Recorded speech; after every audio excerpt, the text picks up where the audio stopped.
Hey, Mac. Hey, Ryan, how you going? Yeah, good. That's good. Bloody mouse is, I don't know if the batteries are going flat or something. It seems to be not doing as it's told. Oh, you might have to resort to shortcuts. Yeah. I find Alt-A is always good to unmute. I used to, I love a good shortcut on the screen. Good morning. Hi, Rob. Video. Good morning, everyone. I'm here. I'm just trying to find a video. Hey, Paula. Hi, how are you? Life in the Zoom, eh? You want Ollie? How you doing? Here I am. Good, all right. Good, everyone. Morning, everyone. You're Ollie. How are Hey, you? Ollie. Well, thanks. Ewan, how are you? Yeah, really good, thank you. I guess you're following the tragic developments in the Ukraine, and like me, maybe admiring the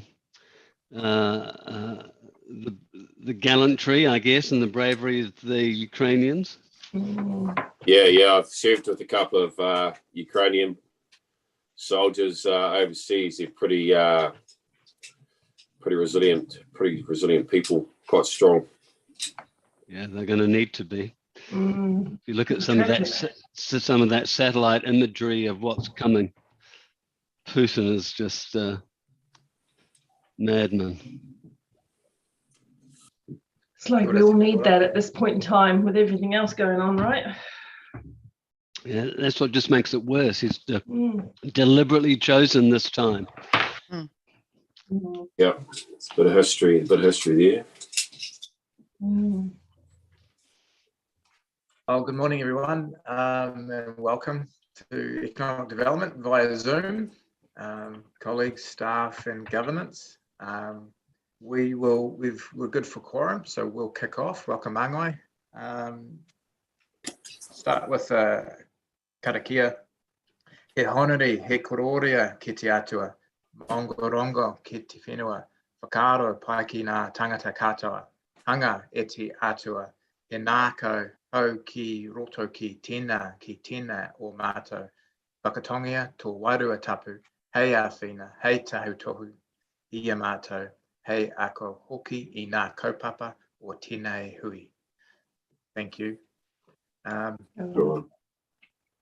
We will start with some apologies. I note, Mayor Paula and Blair, you've got a meeting from 1 to 2. We'll try and work our lunchtime around that. Thank you. We may come back a little bit earlier, just depending on where we finish in the agenda. Chair, I also have a medical appointment, so I'll be gone from about 1 o'clock to about 2:15. Okay, that might work quite good with a lunch break too. Yeah. Manga Ollie's got an early departure from 2. Great, yep. And Mark Bunting gives his apologies, even though he's not in the meeting. I said I'd give him a shout out anyway. Not that there'll be any official record. Any other apologies? Chair, I'm delivering teenagers to Lake Karapiro at 2 p.m. So I'll be online, but perhaps off camera. No problem. That'll be a fun trip. Okay, I'll move. Seconded by Councillor Ewan. That's apologies. Confirmation of agenda. I trust everyone has the run sheet from Tyler. There's no changes that I'm aware of. I'll move. Seconded by Councillor Ewan. Any declarations of interest? None. Yes. Oh, Jeff. Yeah. So, Chair, I think public excluded item C2. I wouldn't call it a conflict, but I just would be more comfortable not taking part in this discussion. Okay, noted. Governance, do you just note that as a conflict or an interest, or how will you record that? We can just record that as an interest. Thank you. But you will or won't be participating in the vote, Jeff? I won't. Okay, thank you. Councillor Mark? Yes. I I didn't look and see what item number it is, but it's in that public excluded. I flicked an email through to yourself and I think it was Amy yesterday, but just around an interest, not a conflict. I will take part in the vote anyway, but I just want to on record that I have a, if you call it an interest, then that's what it is. But yeah, certainly I don't feel conflicted. Thank you. We'll Tyler's include nodding. that in the minutes as well. Thanks, Tyler. Fantastic. Okay, public forum, I'm not aware of any.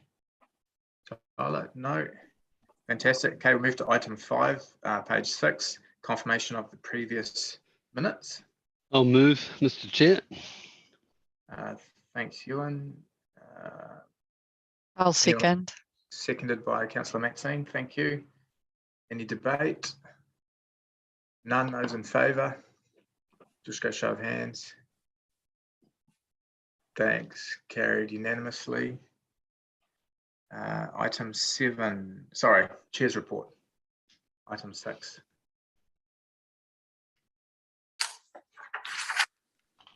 Just from me is a bit of an update, a lot of which will get discussed through the agenda today, but some exciting stuff happening in the website space, and there'll be a link coming through I think exec update in the next sort of few days or weeks, which will give some visibility to that. That'll be the pre sort of, it'll be an interim update while council does the whole macro website update, but it gives us something to be a bit more proud of from an ED perspective, which is some really exciting stuff. Tech sector is getting some teeth now with its own independent trust. And yeah, otherwise I'll take as read. Maxine. Kia ora, Chair Ryan. It was with regard to the sector working groups that were established, and well done to the tech group. They seem to be really taking that up. There were some other tech group, or rather working groups that were convened during that same period of our first lockdown. And I wonder where they're, where they're at, what kind of status they're up to. I know and attended the education sector, but I guess with the freeing up of our borders, we'll start to see some interest in students coming back to the country, and I wonder if there's anything being revived around that group to, Yeah, sure. take advantage of that. You're right, there was an education one, and that kind of didn't get as supported as the tech group, and it kind of dwindled. In saying that, the tech sector has, and Blair might shed a bit more light, integrated with Margaret Piety and MOE to make sure we've got a conduit of young students feeding into that tech working group, and a real wide vertical integration. And there was a logistics working group as well that also kind of went off from council, and I'm not sure where that happened. So I can't really tell you more. I know Jen was quite involved at the start, and obviously we lost some, probably a little through the transition with Blair too. Blair, do you have any comment on those two? Look, Councillor Maxon, I wonder whether we can bring that up when Mike Bennett's on under the General Manager report. Certainly, there is a lot of work going on with Te Waka in some of those areas, and Mike has now got his team fully staffed and is in an ability to resource some of those other tech, other sector groups that you refer to. So the primary focus has been on technology. Mike will also talk about some of the other initiatives around the website and the core ED functions. So I think, can we potentially bring that up in the GM report when Mike's on board, and we can certainly talk about how those areas may fit into the future plans for the ED team? That'd be just fine. Thanks. Thank you. Thanks, Maxine. Any other questions of the Chair's report? Okay, I'll move. Do I have a seconder? Councillor Ewan, thank you. Any debate? None. Those in favour? Just receiving the report. Thank you. Carried unanimously. Okay, hand over to Sean. Item 7, Regional Airport update. Yeah, thank you, Chairman Ryan. I think we could just hand straight over to Mark Morgan, who should be on the Zoom to provide his presentation on the airport. I would like to do an intro, however, for Hamilton Waikato Tourism when we get to that agenda.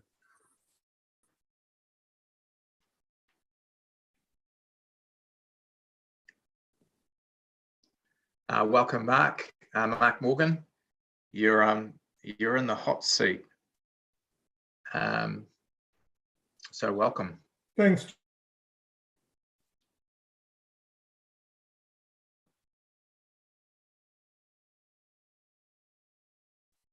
You there, Mark?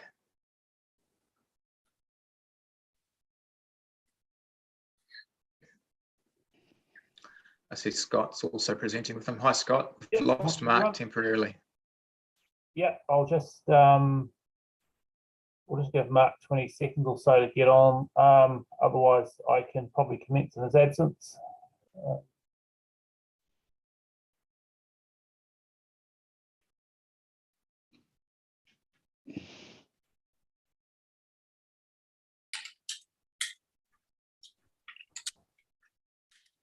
Where'd he go? He's logged out. He's probably coming back in. Perhaps if you just take it away, Scott. Yeah, sure. I'll just get my I'll just get my presentation up ready to share, and we'll go from there. Good morning, all. Sorry about that. Somebody somehow I got tipped out of your meeting. That's all right, Mark. Nothing personal.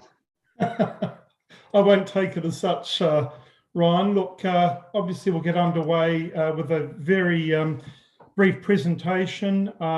Firstly, acknowledge the councillors present this morning, and thanks for the opportunity to give you a very high-level overview of our 6 monthly results, bit of an outlook for the balance of the financial year, and of course our draft statement of intent. Now, I know you've received those documents. But look, I think the overarching comment I'd make first up is that the commercial trading has been very volatile through the first half, and we'll talk about the second half as well. But ultimately, the first half year results were very good and sort of encouraging when compared to year on year and to budget, and generally, again, I would say related to the underpinning of our 10-year strategic plan. If we look sort of at the next slide, and Scott, are you sharing? Oh, there we go. Yeah, we're seeing it now. Good. So if we now look at the really the July to December period, I think some of the key takeouts, July, for argument's sake, was a record month ever for the airport in terms of passenger numbers. So in the midst, if you like, of COVID, we had an outstanding result. And again, in December, of course, the balance of that 6 monthly period was impacted by both the Waikato and Auckland lockdowns and the general hesitancy to travel. But it did show the ability to have a quick turnaround in passenger response, although that seems to have changed under Omicron, which we'll talk about. I think the other key point around the terminal that is encouraging is that, first of all, we, of course, moved the operations to the northern end of the terminal in November, and that's for a period of about almost 8 months. That has gone very seamlessly, and we're fortunate that we have that additional space to allow the operation of the terminal, and from a passenger perspective, really unchanged, other than the separation of check-in and the dwell and arrival departure areas. The project remains on schedule, and the costs remain on budget as well, which, of course, as you would be well aware in the market feedback around construction costs. But we were in a fixed price contract, I should say. There are variations, but overall we are maintaining that budget, and most of the significant risk factors, particularly around the steel costs, so both and the piling costs, there have been no major surprises once we open the terminal up. So we are on track to have that. The terminal will be, as you know, it was already compliant at 34%, but it will take us to an MBS rating of 80%. Those works will complete by September, and you'll see, I think, a very impressive refurbishment come opening time in September. Next, the Northern Precinct. I just obviously want to acknowledge we've taken you through the detail of the Northern Precinct, both at the AGM and under different consultations in the last 12 months or so. So I think on behalf of the company, we want to acknowledge and thank all of the councils who have supported the major transaction to allow the development of the Northern Precinct to continue. We've also signed finally the memorandum of understanding with the Yates family that own 30 hectares adjoining our 100 hectares. And now we are very much into the detail prior to lodging the plan change. In fact, today we have public consultation utilising Mystery Creek as a facility. So that begins the final run into lodging the plan change about the 20th of March. And then, of course, the usual process of the plan change through the balance of 2022. And we would be hopeful this time next year of a successful plan change, and then work will get underway during 2023, 2024 on the stage 1 development. If we can go on to the next slide. Thanks, Scott. So look, really here is just the, as we mentioned earlier, December was very, very good, and January traded reasonably well. But February has seen a 40% drop in passenger volumes. There is a significant hesitancy to travel now, which I think is coupled with the hesitancy perhaps around hospitality and the general kind of restricting movements that I think a lot of New Zealanders have undertaken. That drop has been consistent across New Zealand for Air New Zealand. We're no better, no worse on our routes than the rest. And we would expect that drop certainly through March. Air New Zealand have quite an optimistic load factor for April. I think combination of Easter school holidays. Of course, too early to see exactly the COVID wave and how that may impact April. But look, we have taken a very conservative approach to the second 6 months trading. 40% was in line with our forecasting back to the board in December. And we would see a slow recovery April through June, but quite a different recovery to the immediate recovery we saw, ironically, under Delta. However, I would still expect that we will go very close to our full year net profit before tax. And look, the moment we're certainly within our forecasting would have us within about 10% of that level. So we'll just have to wait and see. I think in respect of the other point to note here is our COVID resourcing. We have undertaken quite significant work around ensuring that we have a scenario planning for our rescue fire team so that the airport can remain open if we are to lose any of our workforce due to COVID.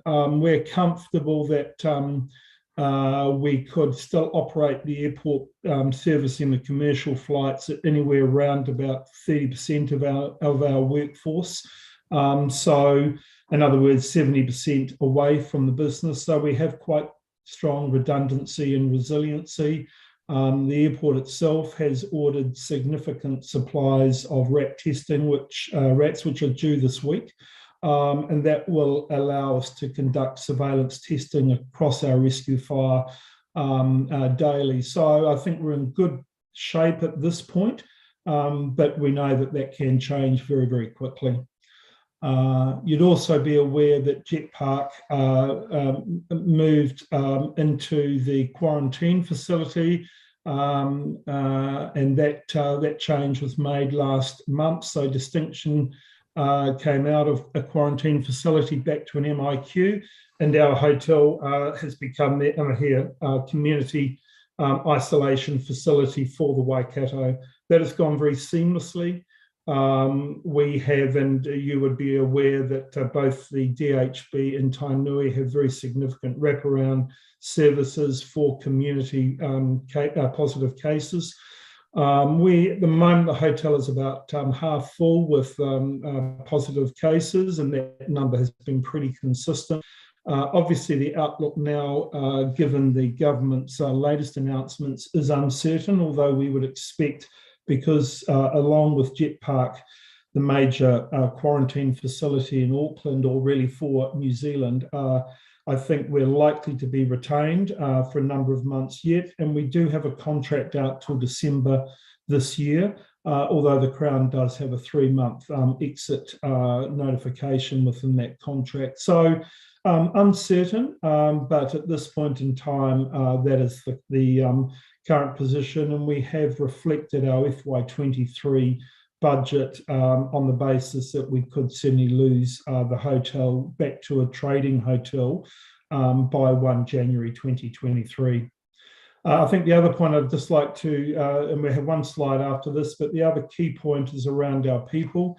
With the advancing work on Northern Precinct, I have taken the opportunity, which the board has signed off, to restructure our senior management team. We will, and we currently now will have 3 GM roles of finance, which is Scott, who will be talking next. We will have a GM airport role.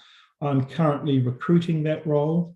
And that role really is designed to be a full responsibility for the customer experience, if you like, from disembarking the aircraft to the car park, and from the car park back to the aircraft. So all things airport, including a piece of work we are doing on general aviation that Scott will talk to. And finally, a GM property role, which is a new role into the organisation, and I'll be recruiting that role later in March. So I think what that allows is the clarity of focus for those that are either focused on our property initiatives or those that are focused on our aeronautical business and growing our aeronautical interests.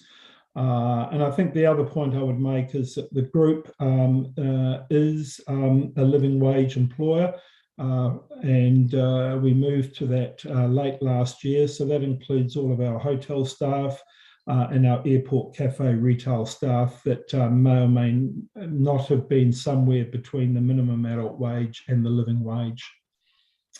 I'll hand over now to Scott. Thanks, Mark. So you hopefully all had a chance to read a statement of intent. I guess that the overarching statement is we're not signalling any change in direction of travel. It was obviously a different COVID lens this year, hopefully a more optimistic one. But ultimately we remain focused on our 10-year strategy, which of course the councils and shareholders signed off about 3 or 4 years ago. So as I'll talk about in a moment, still plenty of protection around our growth and our expansion opportunities as well. So probably the 3 key points on here is that aeronautical development. Look, first time in over a decade, we've been able to make an investment into a non-airline aspect of our aeronautical business. So some of you will be aware on Titanium Park, there's some land that is runs between the roads and the airside boundary. We've been fortunate to have a number of those properties now sold to private individuals and businesses that have corporate jets, and they're looking obviously to have connectivity between their business and the airport. So we're developing a taxiway that'll be constructed in the second half of this year, so running into the 2023 financial year, and that'll connect them to the airport. That infrastructure is under our master plan. We're building it in accordance with that, so in time we can have a full length parallel taxiway that obviously many larger airports you'll be familiar with have. So that's quite exciting on the back of the loss of L3 to see another kind of general aviation activity return to the airport. The other part of the aeronautical developments is around our runway designation. So of course that's all the consents and planning that runs through 3 different territorial authorities that let us have an airport runway that can extend up to 3 kilometres, so about 800 metres longer. That of course future-proofs us for long haul and wide body services. The current designation's got about 5 years left to run, but there's obviously a lot of work to do to either give effect to that or seek an extension. We've already had RMA advice and a lot of technical reports, particularly around advancing aviation technology, different types of aircraft that originally contemplated that perhaps went around sort of 15 years ago when that designation was first arranged. Also, as part of that process, quite a comprehensive master plan review. That also looks at things like new technologies in the general aviation sector, even UAV, drone technology, all those sorts of things. That master plan will serve us really well for not only just the runway designation renewal, but our general investment and strategy going forward, particularly in general aviation. Looking at sustainability, so we have sought level 1 ACA. We've achieved that. So ACA is a global airport certification standard for sustainability, particularly around carbon and emissions.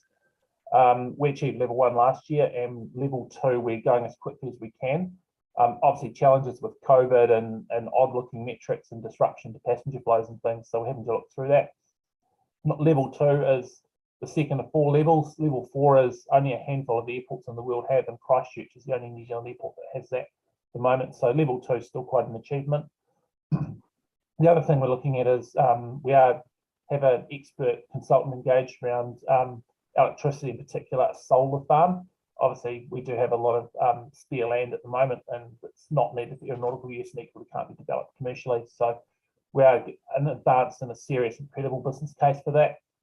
A reasonably small-scale solar farm could service half the terminal and half the hotel needs. We've also moved electricity provider to 100% renewable generator. That's been in the last 12 months. And another exciting, I guess, sustainability initiative, thinking not just about our own carbon footprint, but that of our tenants and operators, is we're looking to bring an on-site rental car service facility that will have EV charging with it, but quite significantly will save the rental car operators now needing to bring cars from the airport into the city for valet, grooming, washing and the like. We're just working through some commercial terms with that at the moment, but it is significant, I guess, that we're at this point in our strategy where we can make some of these investments that are probably don't have any great commercial benefit, but it's for the greater good of ourselves and our tenants in particular. We're able to make these sorts of investments. So I think quite a significant milestone on our strategic and our recovery to be financially and self-sustaining, a lot more viable. So quite some good, exciting opportunities there for us. And the future property development, Mike's already spoken about Northern. Just the last point for me is we are in the final stage of Central Precinct construction now. We've got a large number of pre-sales. We are also keeping the last of our eastside land. Obviously, we do want to retain it for these credible aeronautical developments akin to the corporate jet facility I just spoke about. So you'll see a big spike in our 2023 earnings with about 14 million of land sales. After that, things will be quieter for a couple of years while we activate Northern, but hopefully we'll see some sales coming through in 2025. But I think that those land sales have a Central Precinct, are quite timely, nearing the end of the terminal project. That brings a lot of capital back into the business, almost at pace of the terminal. So I think that's probably a good snapshot of what the next couple of years brings for us. Some quite exciting developments, particularly for general aviation, something that's obviously suffered through COVID. So I'll just pass you back to Mark for any concluding comments he has. Thanks, Scott. Look, I just have one comment finally, just on general aviation, and that is that we are still talking to L3, and in fact, Scott and our property manager had a conference call with some of the L3 management in the US a couple of weeks ago. So they still retain their ground lease and ownership of their improvements on airport, and they still retain their full lease on the pilot accommodation on the northern end of the terminal. So whilst I wouldn't presume or predict necessarily a return to the New Zealand market, I think they are retaining their options and keeping their options open about a flight school in this part of the world. So we'll keep you posted on that, but I think it's encouraging that they're happy to just mark time, tread water in the meantime. So look, that really concludes, Councillor Hamilton, our presentation. Happy to take any questions. Thanks, Mark and Scott. Mark, do you have a camera function? Sorry, I took it off because we. Internet. Yeah, I've had a problem with Lightwire have had a problem in this part of the world in the last 24 hours. So I kept losing. So, but I've come on No now. worries. Yeah, no, great. Good to see you. Just a couple of comments from me and potentially others. But I noticed in your key results, you're 70% on aircraft movements down, and yet you've managed to maintain EBITDA, which is pretty significant. Is that just that extreme volatility of feast and famine? Yeah, I think probably a lot of it with L3. So L3 did account for about 70% of our air traffic movements. You know, in terms of takeoffs and landings with flight school, they're a very small portion of our revenue. Thinking about what general aviation, you know, the landing fees for a small aircraft compared to an airliner. So that was expected, that 70% decrease, but it probably only accounts for less than 10% of our revenue. Right, and I guess just another question you raised, the master plan you're doing. What's the timeline on that? So we have engaged Airbus, and we have our first meeting with them on the 16th of March.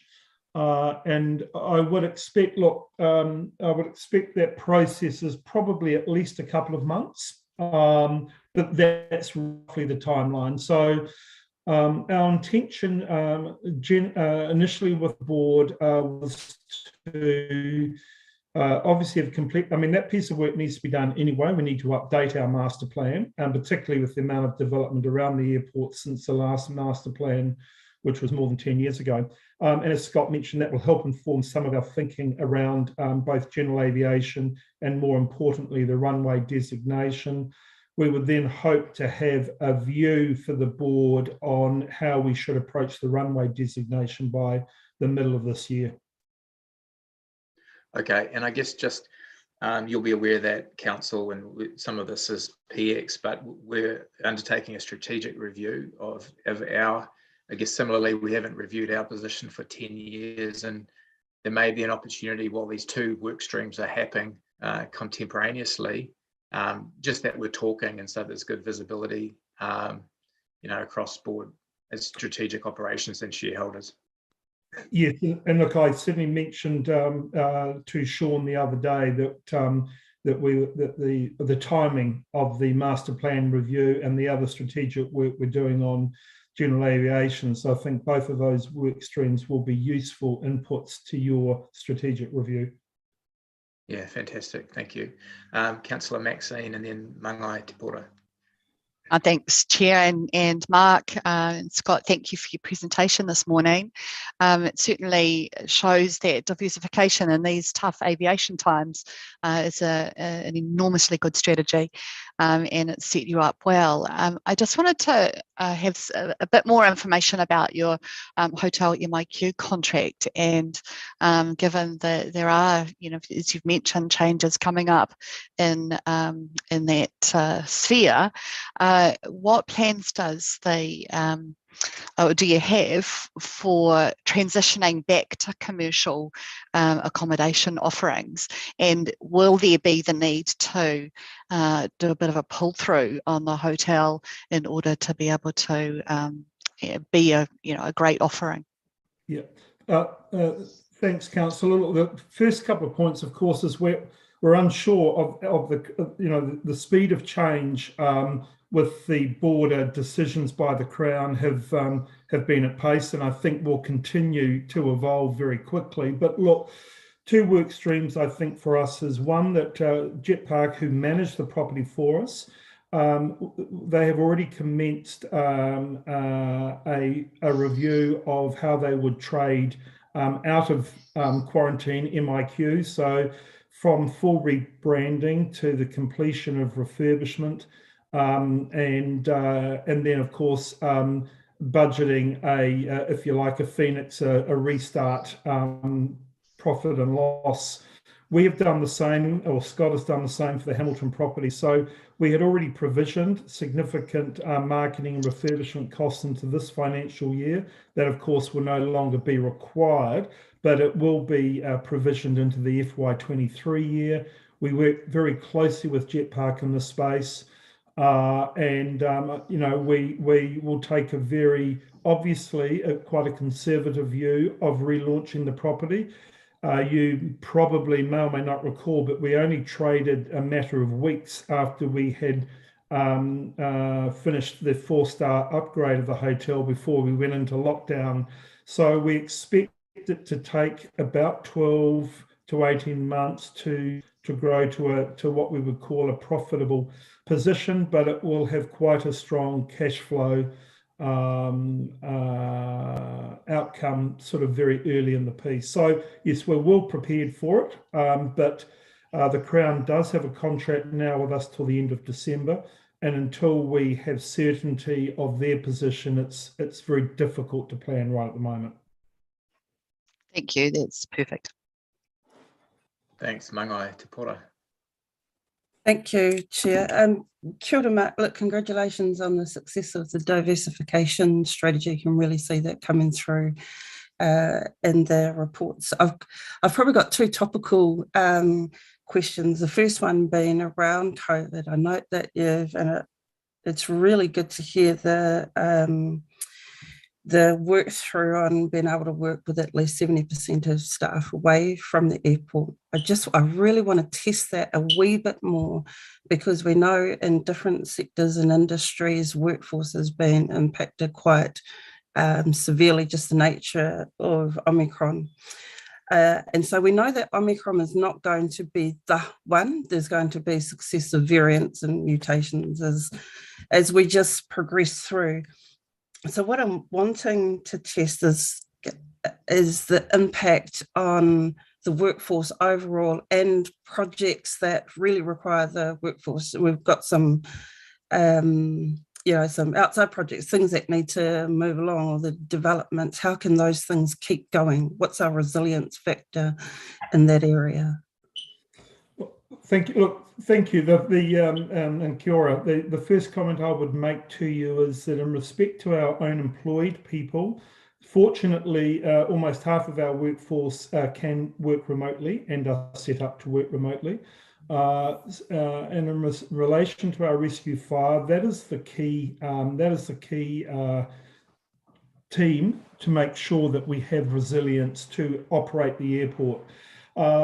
We have, without getting into all the detail, fortunately, our rescue fire team, we operate 5 teams of 2-man teams. So they stay permanently and always have done in their 2-man teams. So firstly, there's a natural protection. Shift change, there is social distancing, mask wearing, they don't interact at shift change. And I think that protects that team very well. We are probably more resilient than certainly the major airports that have jet services that require a much higher level of staffing to service the jet fleet.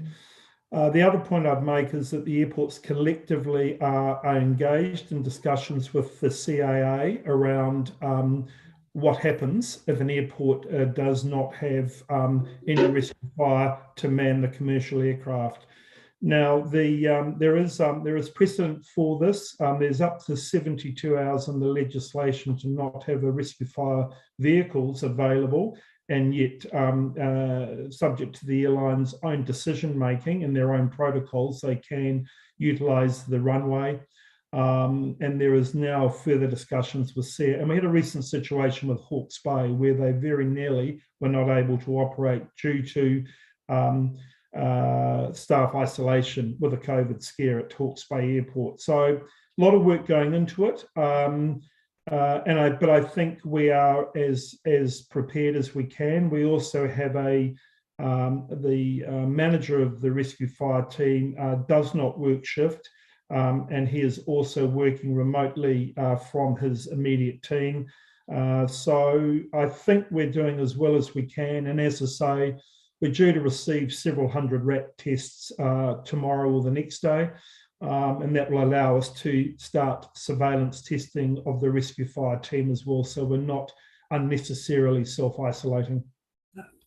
Thank you for that. That offers a whole bunch of assurance there. And the second question was around the Ukraine-Russia situation and the fuel supply. I really just need to ask. I understand that Minister Woods has said that our risk is small, as we've got a small amount of fuel that comes from Russia. But How is that going to impact our airport and what we're trying to achieve there, or will it? Look, I don't think it necessarily will. There's a couple of factors here. So firstly, Air New Zealand can refuel their aircraft where they choose to. So they can either make return trips if there is a shortage of fuel in any particular airport. The national supply of aviation fuel, I guess, is a question I can't answer. Other than Air New Zealand have made no signals to the airport company that there is any risk to aviation supply. I think it's more a risk of the cost of supply as opposed to the availability of aviation fuel. There is no signal there at all. Thank you, Chair. Thank you. Thanks, Mark and Scott. That looks like the end of our questions. So thank you for your presentation, and congratulations on the continued success. We'll move to our debate now. So we've got a staff recommendation to receive the report and approve the statement of intent. Would anyone like to move that? Thank you, Councillor Ewan, and I'll get Mangai Oli. You happy to second? I missed you earlier. Fantastic. Thank you. Is there any debate, or would you like to speak to that, Ewan? No? No, not at all. Okay, fantastic. Those in favour? Carried unanimously. Thank you. Thank you, gentlemen. Back to you, Sean, for next item. Yes, thank you, Chair. Look, I'd just like to say a couple of introductory remarks for Hamilton Waikato Tourism. First up, I just want you to know that we work closely with them day by day, and it has been a challenging time for HWT given the state of the tourism industry with COVID and that. But what has been encouraging is the fact that they've been able to stay really, really close to the pulse of the industry and the business, and they have been doing an awful lot of work with industry to help ride through the challenges and sort of have sort of changed their orientation to suit the situation. What's also notable too is that they have been able to replace a lot of their funding that they might have lost from some private sector contributors with sector funding from central government, which has been really encouraging that they've been successful both in that and also that they've been successful in being asked by central government to lead a number of initiatives for recovery in the tourism and hospitality and event sectors. So they've been listened to pretty closely. Nicola Greenwell is going to speak to you today following the departure of Jason Dawson as CE, and Nicola's in an acting position. But also online, who will speak to you after Nicola is the new chair of Hamilton Waikato Tourism, Richard Leggett, who I don't know that many of you will know. Richard has been involved with the HWT organisation for a wee while, but here's of interest to you. He has a big pedigree in this space. He's very heavily involved in high performance sport, particularly with Cycling New Zealand. He's a former board member of Tourism New Zealand and also a former board member of Educate New Zealand, which is the government agency like Tourism New Zealand, but it focuses on inbound education opportunities for universities, polytechnics and other education institutions. So he has a really good background for us and a pretty good affinity with our patch. So with that introduction, I'd like to hand you over to Nicola in the first instance. Thank you, Sean. Tēnā koutou, tēnā koutou katoa. Ko Nicola Greenwell, tauko ingoa, kia ora, and atamaria. Gives me great pleasure to be here today as the Interim General Manager of Hamilton Waikato Tourism, a role that I'm really proud to be with. Sean, thank you. You've already introduced Richard, so that's a job ticked off my list. Richard, nice to see you on the line. If you'd like to chip in at this point. Yeah, tēnā koutou katoa, ko Richard Leggett aho.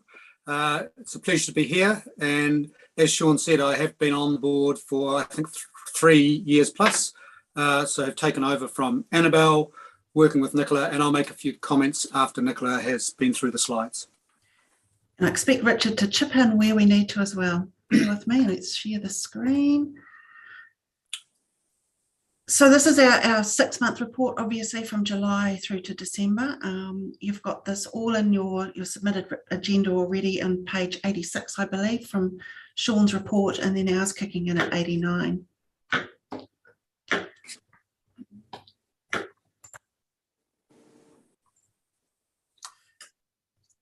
So I just wanted to recap what the 6 months meant and what it looked like, because I know we all move on quite quickly in this fluid time frame, but for the 6 months that we're reporting, we had one green month of July. We had a little bit of normalcy leading up to that time, and we were living life as normal, a bit of freedom. And then Delta arrived on our shores. So we went straight into level 4 as a country from August onwards. Obviously then Waikato was in and out of level 4 and 3 and 2, and then back into 3. So a little bit of up and down with our visitor sector.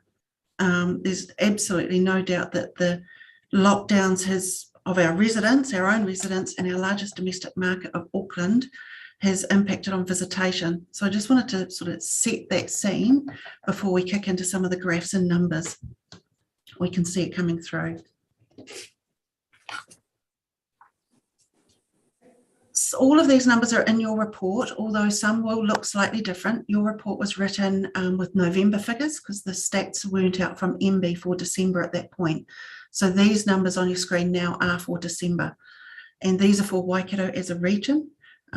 We've got the visitor spend is all by electronic card. So it's a key point to make sure that that's only electronic card payments, not full visitor spend. MB no longer make any estimates based on cash or online spend. So it is totally electronic spend only, electronic cards. And that's for the 12 months ending December, so 662 million. That made Hamilton Waikato Tourism Region fifth highest for domestic visitor spend. That's around 5% of the market spend of all of New Zealand is spent here in our region.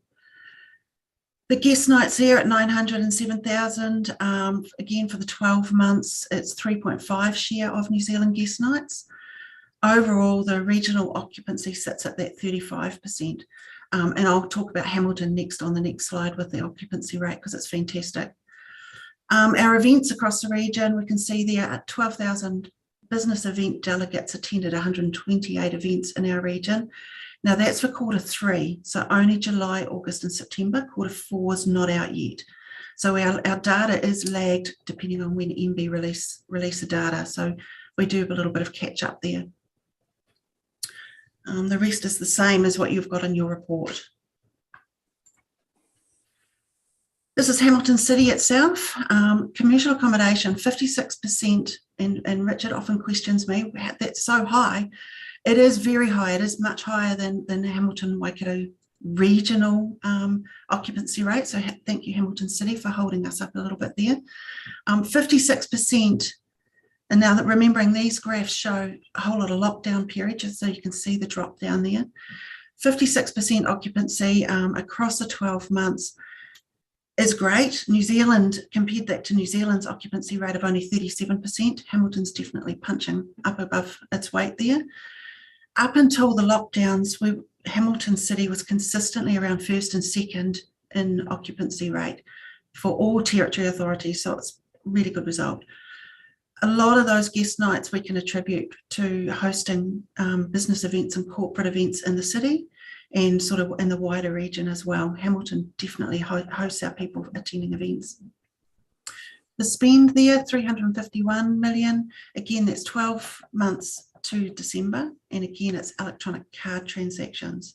So it does not account for any online prepayments or any cash contributions. So it's really important to not ever compare that number to the numbers you would have seen in 2019 and earlier. And that's because MB changed how they provide the statistics and how they count the figures, not anything we've done.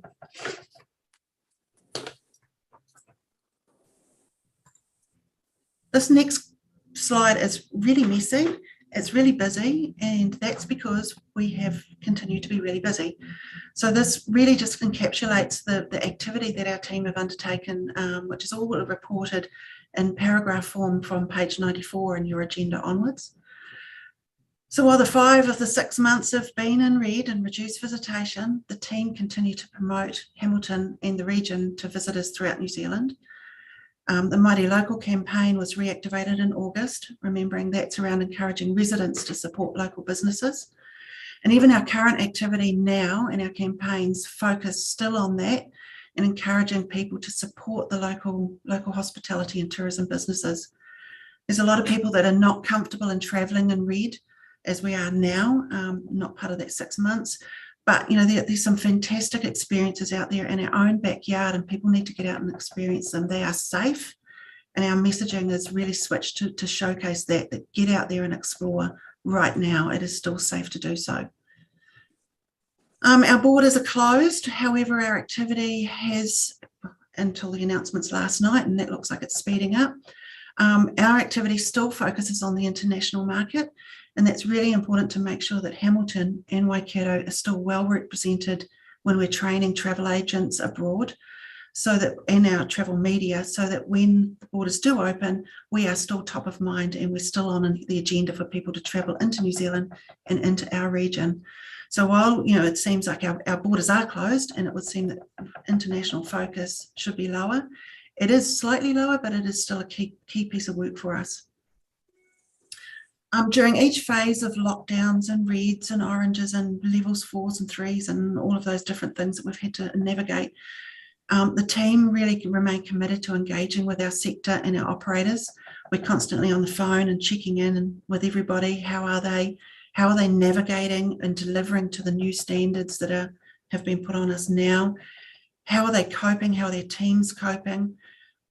Maybe they're needing navigating and help with navigating the support that's available to them, just all with a view to making sure that our operators are still there and able to operate, and that they're prepared for when the sector does come back into action in full steam.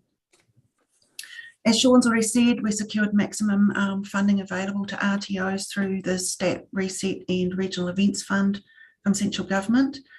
So that's really supplemented our local funding from our local governments, thank you, and our industry, and enabled us to accelerate key projects. That STAP and Reset funding goes through to the end of this year, through to December, and our Regional Event Fund goes through for another 2 years. Remembering that our Regional Event Fund is in collaboration with Rotorua, Ruapehu and Taupo. And that's a little bit more than our 4 slides that we were allowed, but we've just got a little outro there just to say thank you for your ongoing support of Hamilton Waikato tourism and the tourism, events and hospitality sector. It's a struggling sector without a doubt at the moment. So we just hope that yesterday's announcement of borders opening means that that will be accelerated. Thanks, Nicola. That's Richard, the slides. Closing comments to add? Or? Hi, Councillor. Yes. As you will all be aware, Jason left earlier this year to go to work for Air New Zealand. The board had no hesitation in appointing Nicola as the acting GM for HWT. We had a board meeting 10 days ago, maybe less, decided that with the state of flux the sector is in, we didn't want to move immediately to looking at replacing Jason permanently. We're very happy with Nicola. We have another board meeting in April, at which time we will, I think, have a much clearer view of the sector's needs and how the future looks. And at that stage, we'll very likely initiate a search for a full-time and permanent replacement. In saying that, we're very happy with Nicola. The team's going really well. And just to reiterate a couple of things that have been made, the mighty local and the marketing, domestic marketing, is still a really, really important role for us. But over the last 6 months, probably the key role our team has played is giving psychological, emotional support to the sector to ensure that when things open up again, the sector's there to take advantage of that. And it has been very tough. So our team, I think, have done a fantastic job there, keeping people feeling somewhat positive about the future. Secondly, and Sean made the point as well, We've been very successful at getting good funding from government, which has enabled a whole lot of stuff that otherwise would not have been possible. And in that, the one point I make is the destination management plan, which is quite a big piece of work that is being done, and the draft has been completed and is out for consultation now, will shape to an extent what we do over the next 2 to 5 years. So that's quite a big and important piece of work. But overall, as a board, we're very happy with Nicola. We're very happy with the team. They're going well, and they're doing a great job in keeping people afloat and feeling good about the future. So difficult times, but the announcement yesterday is a very positive first step. Thanks, Richard, and thanks, Nicola, for your work and coming in. Just a quick follow-on question for me. The two things, that destination management plan you mentioned, Richard, if it's not already, and maybe through Sean, our GM, could we just ensure that elected members have a touch point, of that, and the comments as to that, obviously, because we're a big funder of it. So just want to ensure that that's congruent. And also just perhaps, Nicola, for yourself, with I was going to say Gold Coast, but with Australia opening up, is there plans? You guys have done an incredible job domestically, and obviously we want to see that continue. But in terms of that cross Tasman stuff, what's the strategic stuff to support? Oh, look, absolutely. Our marketing team have got campaigns and activity have been ready throughout the whole 2-year journey of COVID, that have been ready to go, shelved, ready to go, shelved. So those plans are all ready to go. Yesterday's announcement did catch us a little bit.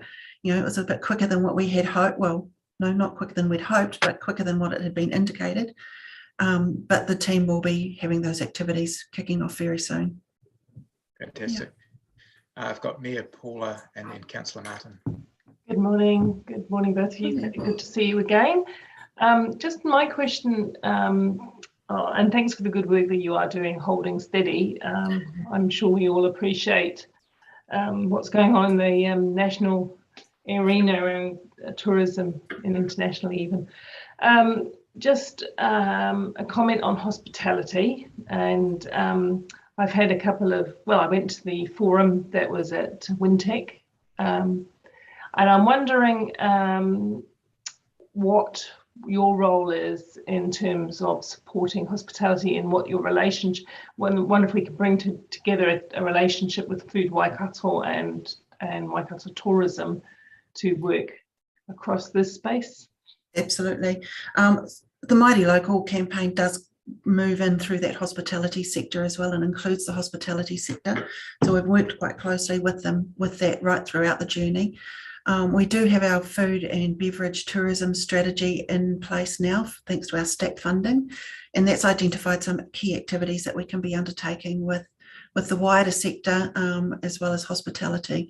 And there's some industry advisory group activity, food and food sector industry advisory group that has kicked off, and that will be gaining some traction over the next few weeks. But the campaigns at the moment are definitely aimed at residents supporting local. Thank you. And does that include that panel that you're talking about? That does include Food Waikato? Correct. Waikato Food Inc., Hamilton Central Business Association, Hospitality Association, the Restaurant Association, NZTE and MPI were all invited and part of that. Okay, we might have a further conversation on that one, but thank you, appreciate that. And I just got a copy of your report the other day on hospitality, so just reading through that, it looks good. Thank you. Thank you. Thanks, Mayor Paula. Councillor Martin. Yeah, just obviously, I suppose you can't predict how long the MIQ beds will be. There's, excluding the airport, there are another 2 or 3 hotels. I wonder if you could make some. This is to be availability of rooms.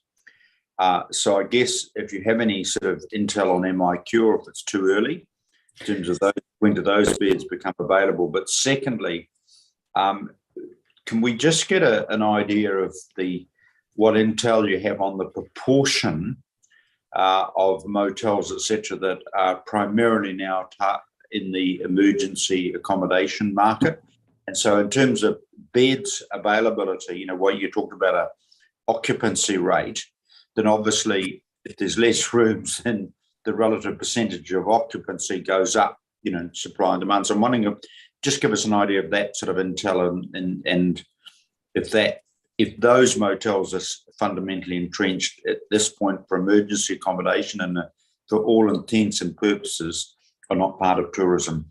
Yeah, no, thank you. So the stats that we talk about with the occupancy rate, the MSQ, MIQ and MSD contracts are removed from there. So it does not include MIQ beds or the social housing beds. So it is visitation occupancy only that's reported in those MB figures.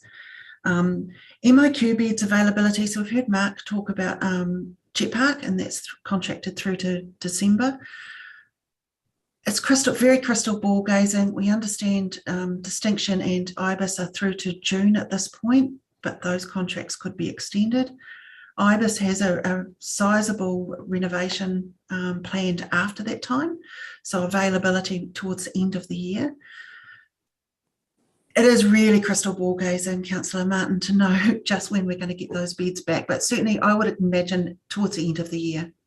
Just coming back, if I can, on the 50, you know, that 50's occupancy, because clearly, do you know what I'm getting at? The occupancy, if you've taken a whole chunk of motels that are now gone off into emergency accommodation in terms of supply and demand, I'm wondering if that occupancy figure is, in normal circumstances, it would technically be lower, obviously. Do you see what I mean? Because you've had motels gone out, so there have been fewer beds available for that occupancy. Yes, although those occupancy figures are only worked on the available beds for visitors. So it's still a true percentage. We know before COVID, we had accommodation pinch points anyway for some of our events. We know that as a city and as a region, particularly for Hamilton City in the hotel space. So that it definitely doesn't help having some of our rooms taken out by any stretch of the imagination. But that 56% is only of the available bed nights. Do you have any, I mean, final question, do you have any intel, I guess, with some of your members or the links you have with motels, where a number of those are, their business model, so to speak, is changed at this point, where essentially they're not into visitor accommodation, they're just going to have an ongoing relationship to provide emergency housing? A mixture of both. So there will be some that will stay with the emergency housing. We thought that there were more emergency housing, and we were pleasantly surprised when we got the report that it looked like it was about 60% was still available for visitor nights. Right. So it was less in the MSD contracts than what we had originally expected or thought, to varying degrees of success in attracting visitors to some of those shared facilities. Cool. No. Hey, thank you very much. Thank you. Thank you. Thanks, Martin. Councillor Maxine and then Councillor Mark. Thank you for your presentation. Wonderful to see work under the most extreme circumstances going on, and congratulations, Nicola, for your interim position.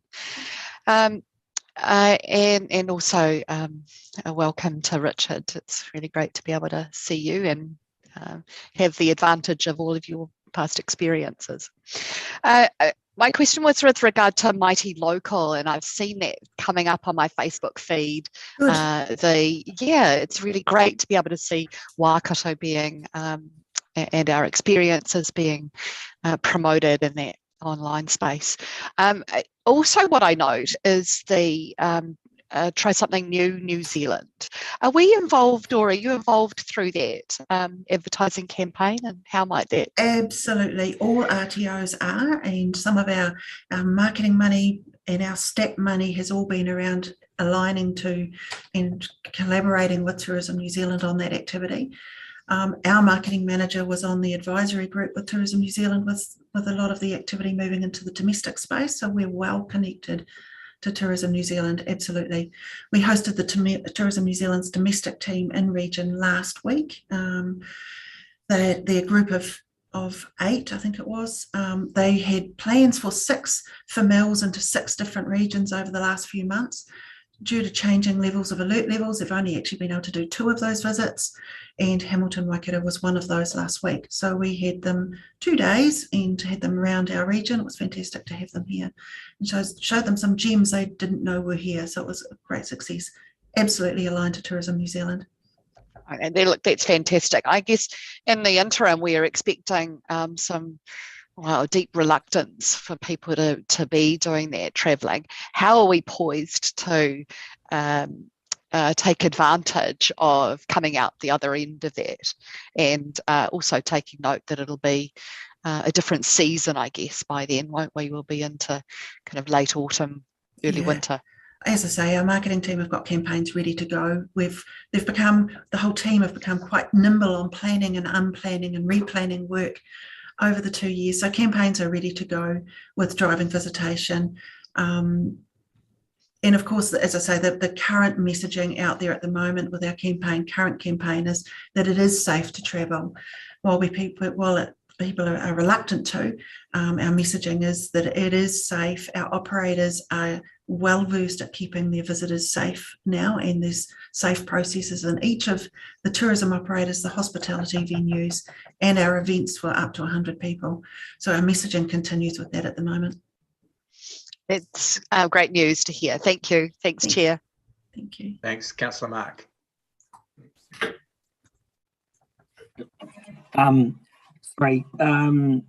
Great presentation, Nicola, and tourism is something that's very dear to my heart.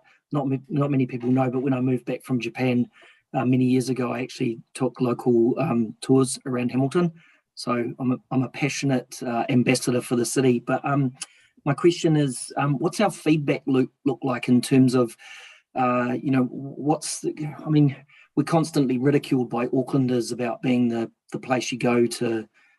I won't say it in this forum, but there's some quite they say some quite cutting things. But how are you capturing the feedback of the should we call them new tourists that are coming to Waikato, and where could I read some of that or look at some of that? That's still in play. So we've actually engaged Angus and Associates to do some visitor perception research and surveying for us. That's currently in play. We've had our first 6-month report, and we've got another one due to come middle of the year. So that's surveying people who have been to our region and people who are considering travel in the next wee while. So at the same time, they're also doing a residents perception for us, so residents sentiment towards tourism. Mm. So both of those pieces of research are in play at the moment. So once we've got those reports, we'll be able to share them. The last time we did that, it was more locals and residents who were hard on ourselves rather than visitors or outside of the region. So it's about trying to ensure that our locals know what amazing things that we've got to do in our city and our region, and we're kinder to ourselves, and they know how to host visitors, that we've got great things to do. Let's do them here in our backyard rather than driving them off down the highway down to the neighbouring region. Excellent. That's great. But we're in play at the moment, Councillor Mark. Okay. Yeah. Okay. Cool. And then just one other piece, and maybe I'm not sure if it's for this, but I'll ask it anyway. Are we looking at opportunities through extracting people out of Auckland on Te Huia? Like how are we bundling that sort of together? Absolutely. So our marketing team, we're working with Te Huia. There were some trips going to come down that there was a whole marketing campaign around come and spend the weekend in the Waikato. Yep. That was postponed, so that'll continue as well. Okay, cool. Thank you. Thank you. Thanks, Mark too. Councillor Rob, and then Mangai Tipura.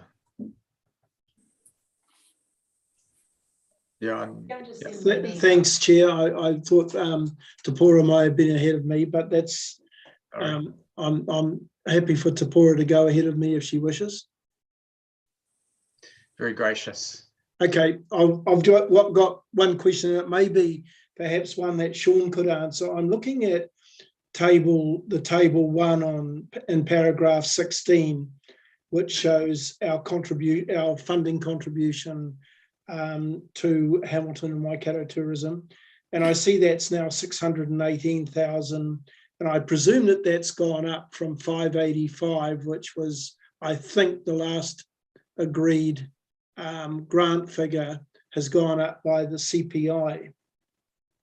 I'm just questioning the other two councils below that, Waikato District and Matamata Piakau, who I would have thought theirs might have also increased by CPI adjustments, or have they for some reason decided not to increase their share of funding?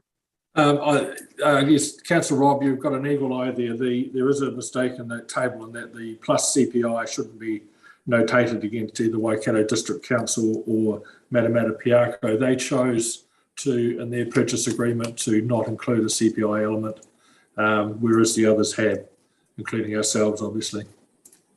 Okay. From a board perspective, we would like to readdress that with them. I would like you to also. Yeah. Okay, I'll leave that in your capable hands, Richard, with your Thank you. board. Yeah. Yeah. And Sean monitoring it. Thank you. Thanks, Rob. Mangai te pora.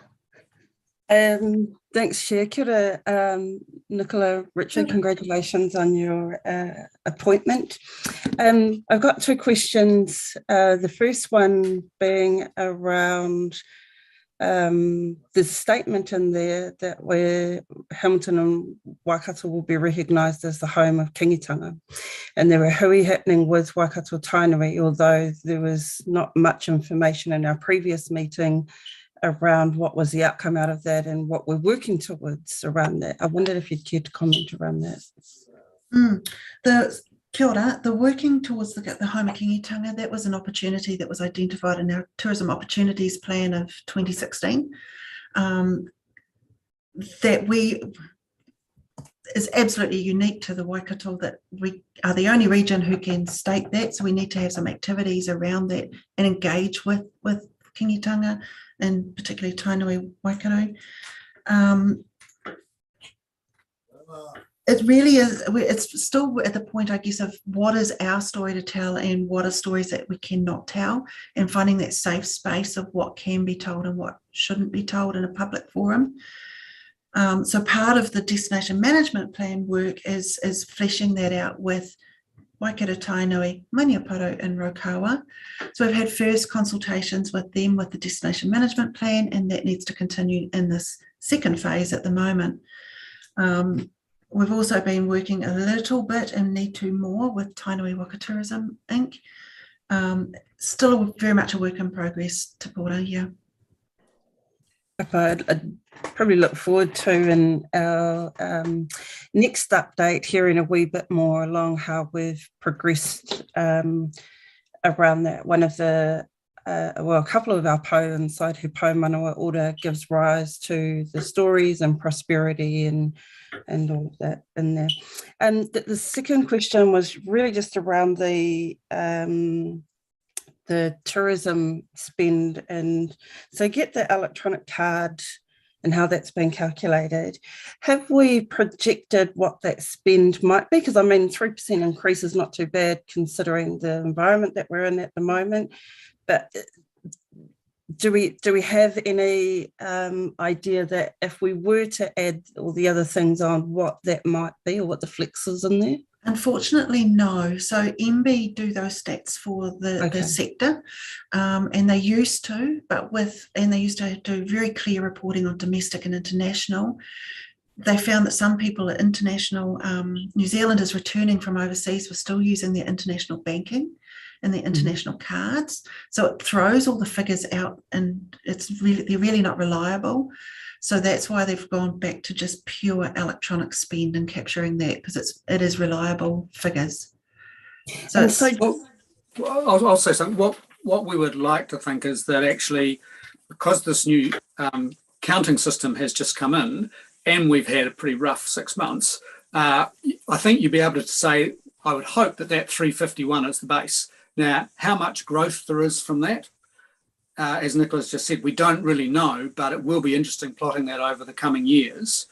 And I would speculate that double-digit growth from that 351, once people are travelling freely, should be achievable for the next several periods.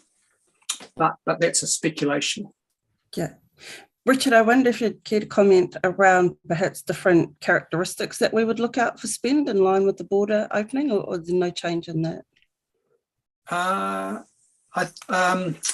think you would expect to see the accommodation sector benefit and people coming from out of town. I know once the international borders open that Hobbiton is going to, and the caves, Waitomo, they are two very big attractors that have been decimated by COVID. So again, it would be, I would like to think that the government shortly will make an announcement that self-isolation is not required for internationals from, say, 1st of October, which then means inbound tourism operators can start booking people, and you will see that Waitomo and Hobbiton and the towns around them benefit significantly. I think the other key point to make there too, with the announcement yesterday that Kiwis can come home without isolating from Australia tonight and from the rest of the world by Friday, the no isolating is absolutely paramount. We know that prior to COVID, our international visitor spend in our region was around 75% of that was for visiting friends and family. So it was people coming to New Zealand, staying with their whānau, their cousins, their aunties, their grandparents, whatever it might be, but exploring the region around them while they were here. So visiting friends and family is a large part of our international spend historically. Excellent, thank you. Thank you, Chair. Thank you. It looks like that's the end of questions. So thank you, Richard and Nicola, for your presentation today. We've got a staff recommendation up just to receive the report. Would anyone like to move? Mangai Tipora, thank you. Seconded, Mia Paula. Any debate or discussion? If none, we'll go to show of hands. Those in favour? Carried unanimously, thank you. All right, we'll keep going. We've got item 8 and we'll see how we land for time. Sean, back to you. So it's actually Tilly to introduce this one, Councillor Ryan. Sorry, item 9, Tilly. Cool. Kia ora, councillors. It's a pleasure to have Vanessa Williams and Mike Neal join us this morning from the Hamilton Central Business Association for their 6-monthly update.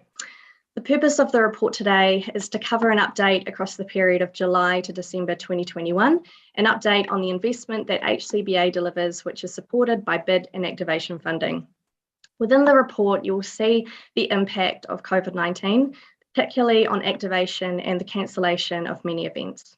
What this report doesn't cover, however, today is any decisions relating to unspent activation funds. There is an action to bring any ideas for unspent funds along with the annual activation plan and budget to the next committee meeting in May.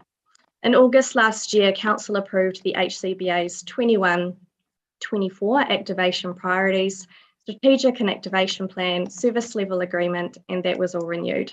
Since then, we've been playing catch up to get everything in place. Normally, we would bring the annual activation plan and budget to the March committee, but given this was only just approved in August, plans would have needed to be complete by early February, and coupled with the impacts of COVID-19 and greater uncertainty to plan ahead, it is an item for May. But going forward, we plan to ensure that these items will be discussed each year in March from next year.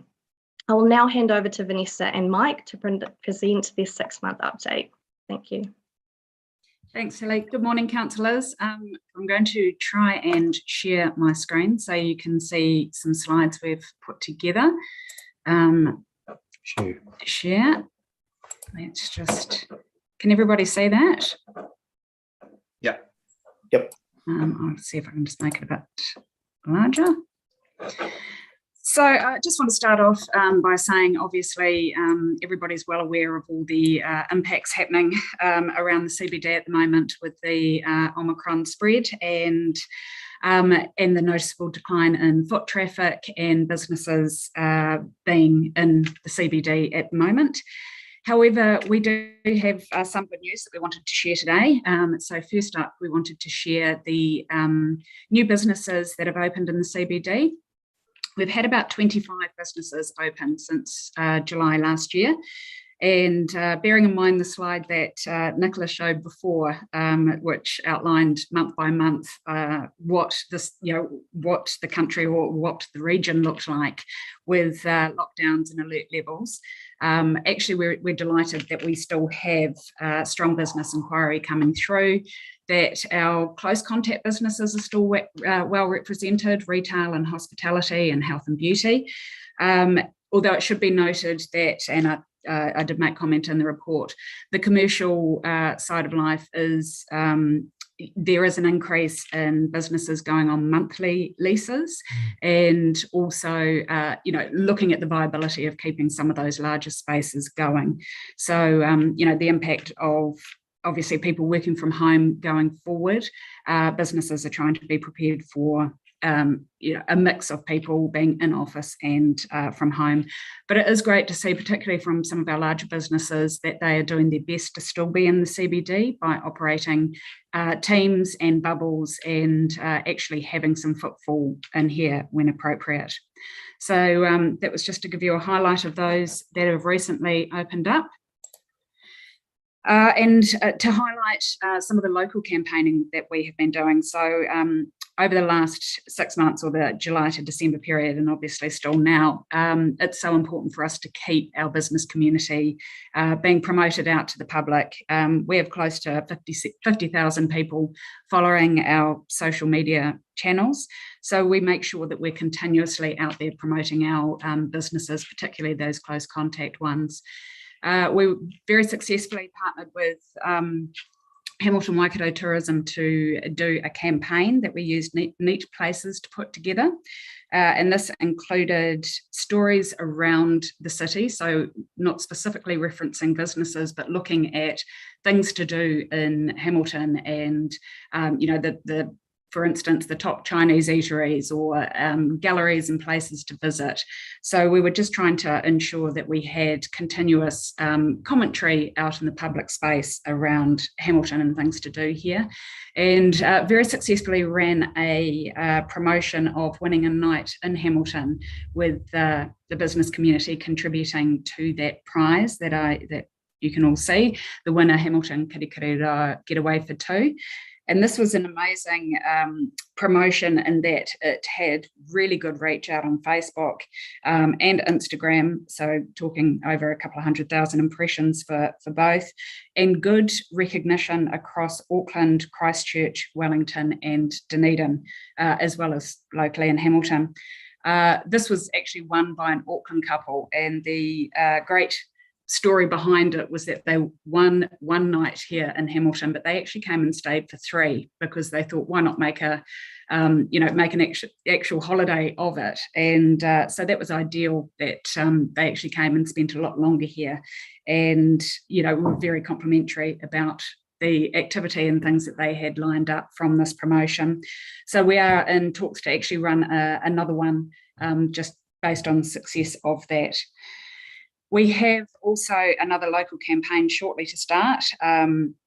This is around using some of that same material to promote out to our Hamilton audience or our Waikato wider audience, and also a billboard campaign. Again, we're working with Hamilton Waikato Tourism on the Eat, Dine, Shop Experience local campaign that we ran back in 2020 as well, which again, just to reiterate the business community and coming in and spending money either online or in person in businesses in town.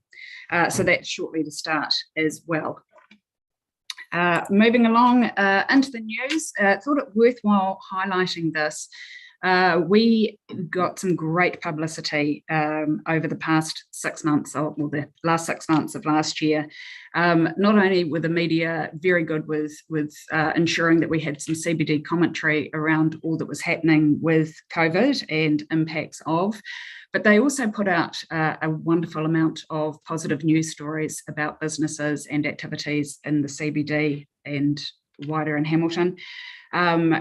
We had coverage on TV1, TV3, Radio New Zealand, across a variety of print media. And like I say, it was actually great to see the media getting behind doing some positive publicity around the business community. So we were really delighted to see the amount of stories coming out. So that's just a highlight of those there. And lastly, to talk briefly on CBD activation.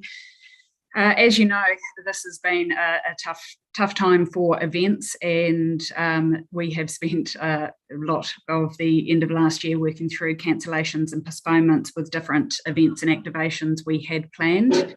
Thankfully, we were able to actually have some things go ahead, which again garnered some very positive publicity. You can see the picture there of the hexagons where we supported Burn After Dark to put 3 installations in around Garden Place and Victoria on the River. That shot that you can see, I think, became the leading selfie shot for teenagers and early young adults, as many came down here during the lockdown periods and had their photos taken with these fantastic installations. And that was able to run from August through to October, which covered a lot of that lockdown and different alert level period. So it was great to be able to offer that up to the public. You can see on the other side, the Boone Street Art Festival, we contributed to helping them put the festival online. Obviously, at that time, again, we were in alert levels and couldn't welcome crowds in to watch the painting being done in person. So we put it online and also featured many of the artists going online and talking about the inspiration behind what they were doing. And again, good traction was received by the Boone Street Art team and engagement with the wider public. You can see there on the bottom left, Stories in the Garden. We have been able to continue to run these for families in conjunction or in collaboration with the library, where young children have been coming in and listening to stories read by dressed up characters. That continues to run throughout this month and finishes at the end of March. So that is something that we have been able to run for the past 3 months. You can see the Christmas tree being our landmark Christmas tree we have there. It was great to be able to contribute to that still being in play, although the Christmas parade was unable to go ahead. The Christmas tree in itself is always a great attraction and had a significant amount of people come down to be photographed beside it in Garden Place. And then over to the bottom right, you can see Santa there, Santa and his elf, and that was a collaboration we worked with the University of Waikato, who provided us a golf buggy, which we were able to have made into Santa's sleigh and have drive around the CBD. I will say that I think that the number of adults that had their photo taken with Santa may have outweighed the number of children, but it was incredibly well received by the public, and it was great to be able to have some Christmas activity happening. We even were able to take Santa down to one of the daycares here and have some outdoor interaction with the children, being able to have photographs, etc., with Santa. But, I will be honest saying at the moment, we have probably only spent half the budget for activation, and quite mindful that in the current climate, it is difficult to commit to any activations that, that could potentially end up either having to be cancelled or postponed. So like many others around the country, we are just in a bit of a holding pattern with activation at the moment. So that's just a basic highlight of what we've been up to. I'm just going to stop sharing and hope that I go back to where we were. Happy to take any questions or talk further about any elements around the CBD at the moment. Thanks, Vanessa and Mike and Tilly. We've got Deputy Mayor Jeff up. Thanks, Chair Ryan. Hey, thanks, guys. And Vanessa and Mike, thank you for the job that you guys continue doing in extraordinary circumstances for the Central City and for Hamilton. Look, I don't want to dwell on negativity, but we only get a certain number of times where we can talk to you, publicly, where you report to us. Can you give us a quick scope on how Central City businesses are managing how close some may be to tipping over, how long they can last, just a bit of a feel there. So bearing in mind that this report went up until December, and so a lot of the commentary around the businesses was after we had just opened and had, the benefit of having that 6 weeks leading up into Christmas. So I would say now that the sentiment out there is it's incredibly hard. And no getting away from that. As I did say in the report, commercially, people are going on month-by-month leases, and the reality is we are keeping an eye also on the number of merchants that are still in play, and we do expect to see some obvious drop-off in the next little while, because to be honest, particularly in those industries like hospitality, events, retail, health and beauty, they were battling beforehand. They were tough sectors to be in, and you had to really work to be relevant in those sectors. And the footfall, or the lack of footfall, and just the nervousness of people wanting to engage in activity at the moment we do expect to see some drop off. I think in some of it's been really interesting, probably the last month or so. Had a couple of phone calls last week from landlords saying, hey, I've got a tenant on 50% rent. There's this hospitality. They now can't afford to pay half rent. Look, I'm thinking I'm at a stage I'm going to have to lock them out. There's a lot of government funding still propping up businesses. So we're seeing, shorter lease terms, where it might have been 6 years. Look, I've got government funding for 3 years. There's a number of businesses that they will disappear in probably the next month or so. We've just made a choice. We want to go and do something else. You talk to people that are remortgaging their houses. There's a whole lot of underlying things that we don't see out there unless you actually go and talk to people. So I think there's going to be a bit of fallout, but it's tough for everybody out there. Probably professional services and offices are a little bit different. It's been really quite good, but I think from a retail hospitality, it's some underlying issues that we're going to see soon. I spoke to three businesses this morning, one in hospitality, one in the mall retail, and one on the street retail, and all three of them, really are despairing about the weeks coming up, with the expectation that they understand it's a period of time to get through, but real concern about how they're going to be able to do that. Thanks, guys. I mean, obviously councils, get together and they try to think of ways where they can help in this situation. But I think it's always better hearing it from the ground up. Are there, if you were to name like one or two things that this council could do which would really help, that you're hearing, from these operators, just let us know, because we don't want to lose businesses. We treasure the central city as we treasure all businesses throughout the city. But if there's, is it partly obviously it's foot traffic? Would it help if more council staff were on site?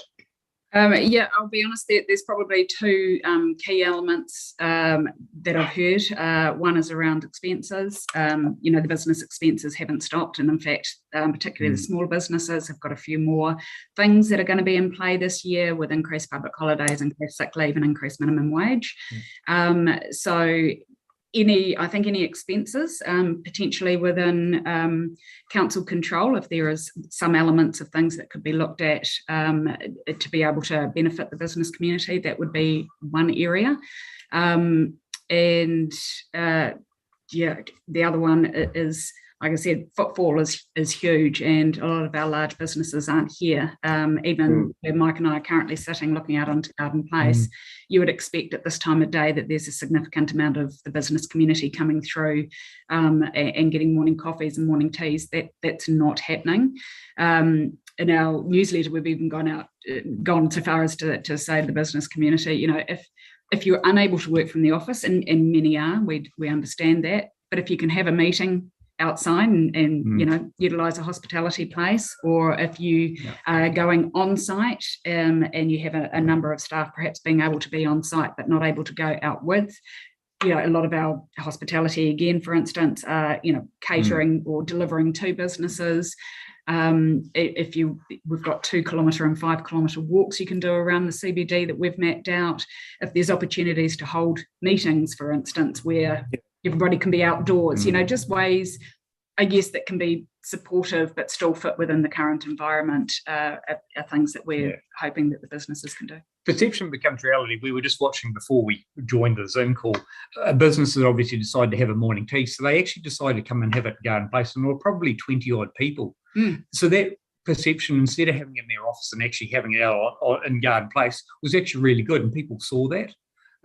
Again, anything that council can do to publicly, try and get people in and leading by example. I don't know whether you have any sort of events, and maybe I don't know, some of your meetings out in Civic Square, for example, around table, I don't know, but the more you can see people coming back in, hopefully that gives other people's confidence that it's safe enough, and we can sort of carry on. Great. Chair Ryan, thanks for your indulgence. I won't go too much longer. Do you think, obviously we've got a couple of hairy weeks coming up with Omicron, possibly more than 2 or 3. Do you think it's time for council, for bigger businesses, perhaps to rethink the idea of people working from home and look for some other solutions to try and get more of them into the office?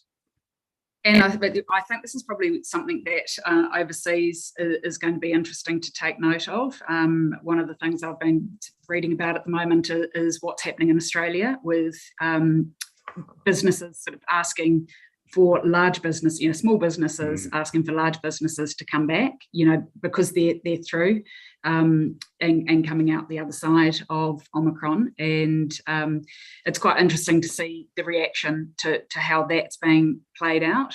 I do think that there is the need for businesses not to abandon their physical premises altogether. And like I said, but there are some great examples, some great examples of businesses who are running these teams and bubbles and making sure that they've still got people here, although it may not be of the same, same size that they would normally have in office. And I think that should be encouraged over this time as well. This will come down, I guess, to what is being implemented at a business level, what they're comfortable to do. But there are ways of operating and still encouraging to have some presence here. Yes, it needs to be very innovative about how they operate and don't. As an example, we've got a property management office and an agency office, so we've moved half the people from one office to the other and vice versa, because everyone said, we don't want to work from home. So we said, that's fine, we'll create 2 bubbles. I think the other thing with your corporate is a lot of the decisions about how they work are actually not made locally. Sometimes they're not even made, in Auckland or Wellington, they're actually made overseas. So they don't actually have a lot of ability to work around that. And I'm not really sure how you change that. Okay. Thank you, guys. Thanks, Chair Ryan, for your indulgence. Thanks, Jeff. I saw Blair nodding with regard to what council can do internally. So I think there's takeaway there. Councillor Mark. Thanks, Chair Ryan, and g'day Vanessa and Mike. Nice to see you guys. Hey, my question was, and my screen's just something weird at the moment, is I don't want to continue down the path of negativity. And Jeff, Deputy Mayor, did ask a few of the questions that I had lined up. I saw some encouraging things in the report stating, the openings of new businesses, but do we have a view across the ones that are closing? I know that in the media at the moment, they're quick on showing that net gain, net loss of openings and closings. Do we measure anything like that? I mean, I know off the top of my head, I've heard a rumour that Rob Pascoe's favourite cocktail bar, Wonder Horse, is closing down. Is there any truth to that? I actually haven't heard about Wonder Horse closing down, unless it's within the capacity of they might be looking at, because they've joined with Pickles now in a bit of a collaboration, whether they're looking at something there. Yeah. But by all accounts, they're more about the expansion, I would have said, than the closing down at the moment. In terms of the data that's actually collected by council that we are fortunate enough to be able to see as well, the electronic spend data, it does also provide the CBD merchant counts by sector. Yeah. So we can see, that say 2 apparel have closed down and 3 hospitality have closed down, or we can see the net of how many are still in operation. Yeah. But it's one of those quite interesting ones because not all of the closures are COVID related. There are some that have had a natural closure was going to happen. They were always intending to do that. There's others that are, potentially closed because they were at the end and were going to close at some point, but just decided now was a good time. And of course, there are the others that just can't sustain it in the long run. I think we're probably quite fortunate at the moment. We could say we probably tend to know or find out about ones that are closing beyond the statistics that we see. I would have said at the moment we're probably sitting on a handful that to date that are no longer in operation. But as said, the next couple of months will be quite interesting. Yeah, there would have been some false economies from that resurgence we had just leading up to Christmas, and many that stayed in play, or some, sorry, not many, some that would have stayed in play to be able to benefit from that. And now going into harder times of autumn and winter, it might be the time that we see a few more. Sometimes it's a progression too. You might notice they're not open the hours as long. They're starting later, closing early. We've laid off a staff member. Look, there's a whole lot of those things, and I think they're all started the sign of can we survive and how we do that. And it should also be noted that you might see some ones that are closing and reopening at the moment. We're just starting to get that staffing impact, particularly around hospitality. So I do know a couple that had to close their doors because they literally had no staff to be able to operate as a business, or they were all close contacts, or indeed they had COVID. So there has been that opening, closing, opening scenario. And we're working quite closely with hospitality to help come up with ideas and suggestions for that market. And also I sat yesterday with sat on a call with Auckland Hospitality to see what they're doing. And again, the battle is the same. So it should be recognised that these businesses are very much looking on a week-by-week basis at the moment. A very unenviable position for them to be in, and I commend you guys on, especially you, Vanessa, on remaining so upbeat as what you do. So, and I don't like I don't mean to dwell on the negativity, but look, this will pass and we'll get through, and people will come back. And I think if we can keep relaying that story, then Thanks, Mark. Just a gentle point of order from Rob too. He said it was actually the Outback you may have seen him in, so just wanted to correct that. I understand. I always remember that may not be operating at the moment, but it's not closed. I was always trying to get in, and I wonder if Rob's at the other end of the spectrum where he's having to show his ID to say he's eligible. Fantastic. Chair, they won't let me in when I take my Zimmer frame with me. Chair Ryan, I protest. Stop picking on the Chair of Finance. I know, we support him. We'll walk beside him, side by side. Yeah, Paula. Thank you. I'm not going to speculate on who goes to what bars downtown. I'm sure they could do with any of us going to any of them at this time. Thanks for your report, Vanessa, and thanks for the good work you are doing in what are clearly extraordinary times. And, recent events, the confidence out in the world is quite low. So good work.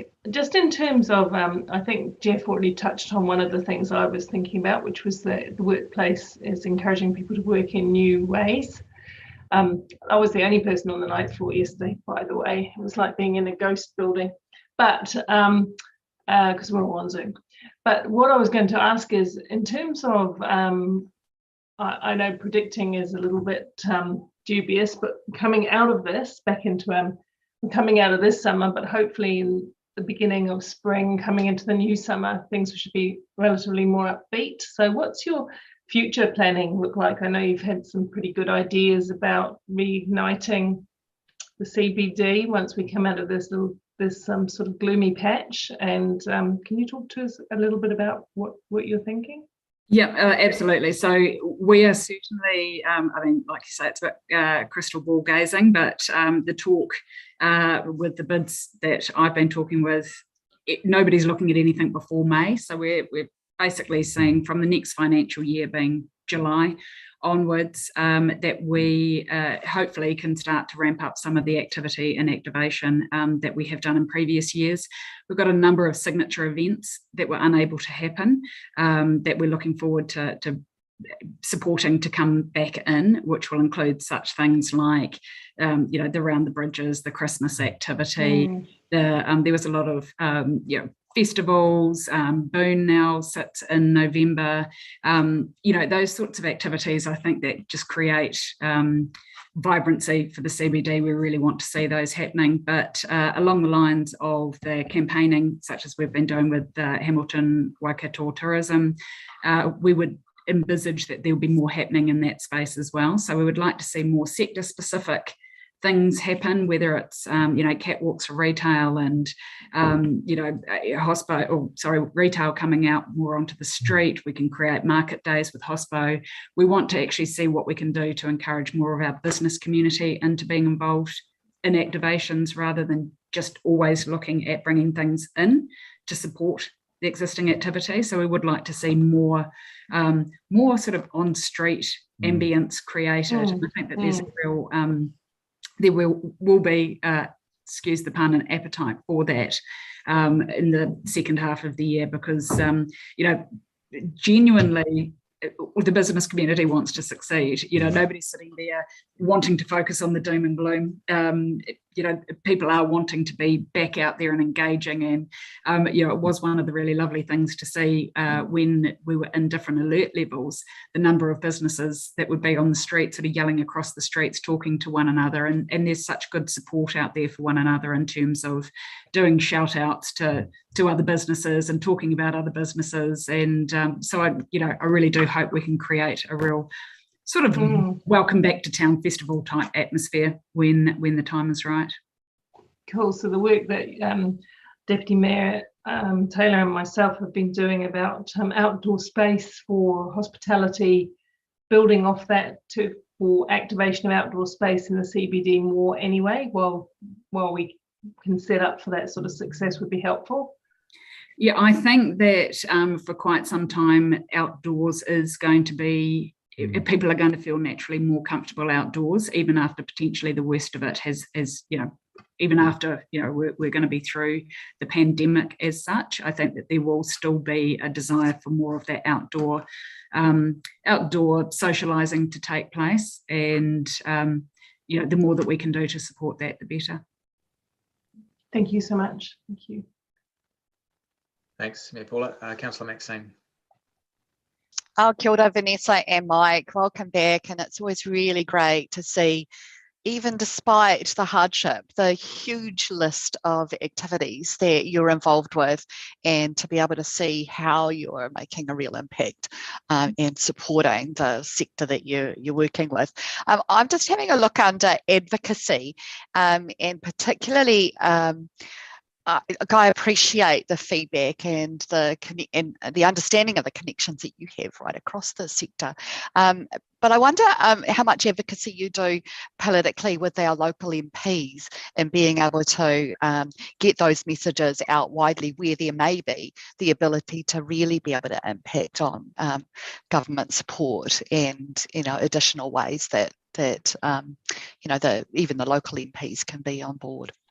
Yeah, we have quite we've actually, I'll go so far as to say, very good relationship with both Jamie Strange and Dr. Gurav, who we regularly host in the CBD and walk around, and Mike and I will give updates as to what's happening commercially and development-wise, so that they're very aware of changes taking place and projects of importance. During the lockdown periods, we regularly held both Zoom calls with them and telephone calls, particularly discussing alert levels and where things were sitting, and have lobbied them quite a lot, I would say, toward the end of last year, particularly trying to get movement from being in our lockdown level 3 state to being in level 2. And I would say that we do have a good relationship with being able to lobby with them. Oh, that's really cool. And I guess they're the Labour MPs in government, but there's also other MPs as well that can get on board and understand your stories as well. So yeah, thank you. That's perfect. David Bennett as well, who is a regular on being seen at events and things. So again, have another good relationship with him. So we do try and ensure that we're talking to as many people as possible, particularly to talk up the CBD and the great development that is happening here. Awesome, thank you. And Mike, in terms of things being open and shut, it sounds very much like my bank at the moment.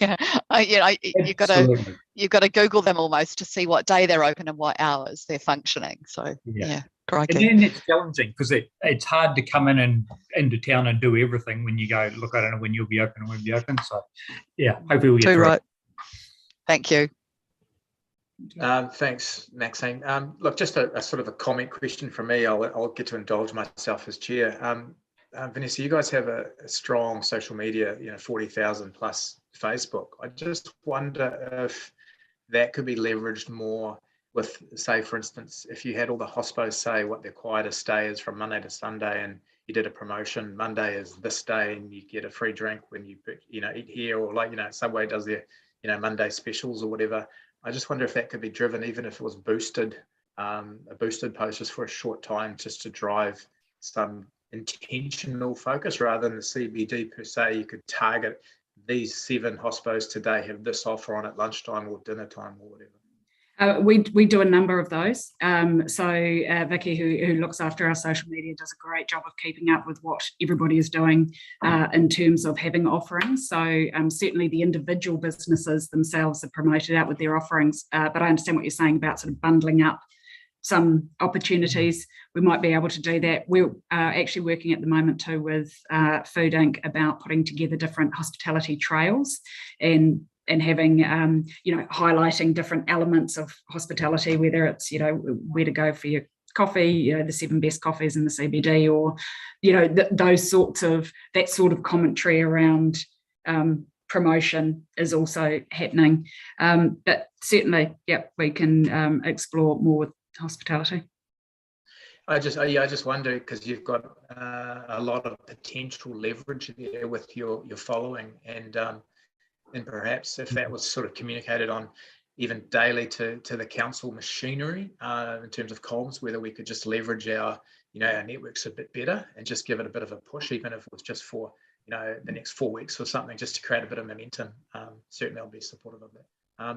Councillor Martin.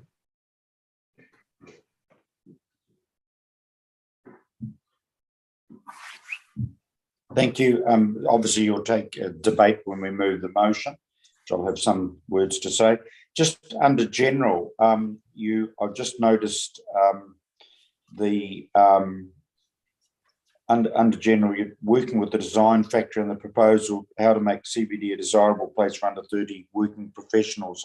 If you covered that before, sorry I didn't pick it up, but can you just clarify that project? Yes, absolutely. So one of the things that we want to do is ensure that we're building a good relationship with WinTech, particularly with the number of students and workforce up there. So we have one of the faculty who sit on our executive, and we have also been involved with projects around different WinTech classes, and then an opportunity came up to work alongside the design factory with a problem, or what they like to call like a wicked problem that they could potentially solve. So we went into a partnership with them around looking at what young people desire out of a CBD, and we thought it would be really good to target the professional workforce rather than the student side, as in being a more permanent population base. And so the Design Factory actually did a 6-month project for us, identifying the sorts of things that are important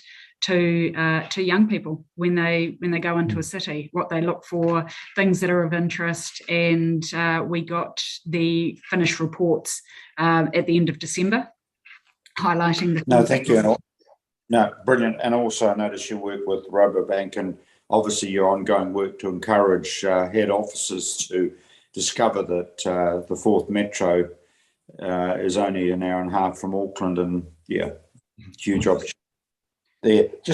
I just also note your Anglesey Pharmacy, where you're working with Anglesey Pharmacy to reach out to, and you work with Men's Shelter, Women's Shelter, People's Project. Can you just expand a wee bit on that? Yes, we worked with Anglesey Pharmacy about taking some of their services that they offered and taking them out with to people. So they actually came into different organisations such as Start Property here, and they did the vaccination rollout program here. Same with the Men's Shelter, the Women's Shelter. So they were just taking some of their services that people might not be able to get to, or might be a barrier to get to, and had them happening off-site. They were also very generous, donating some product to help more vulnerable members of our community, such as providing face masks, that sort of thing, to make things a little bit easier in the environment that people are operating in.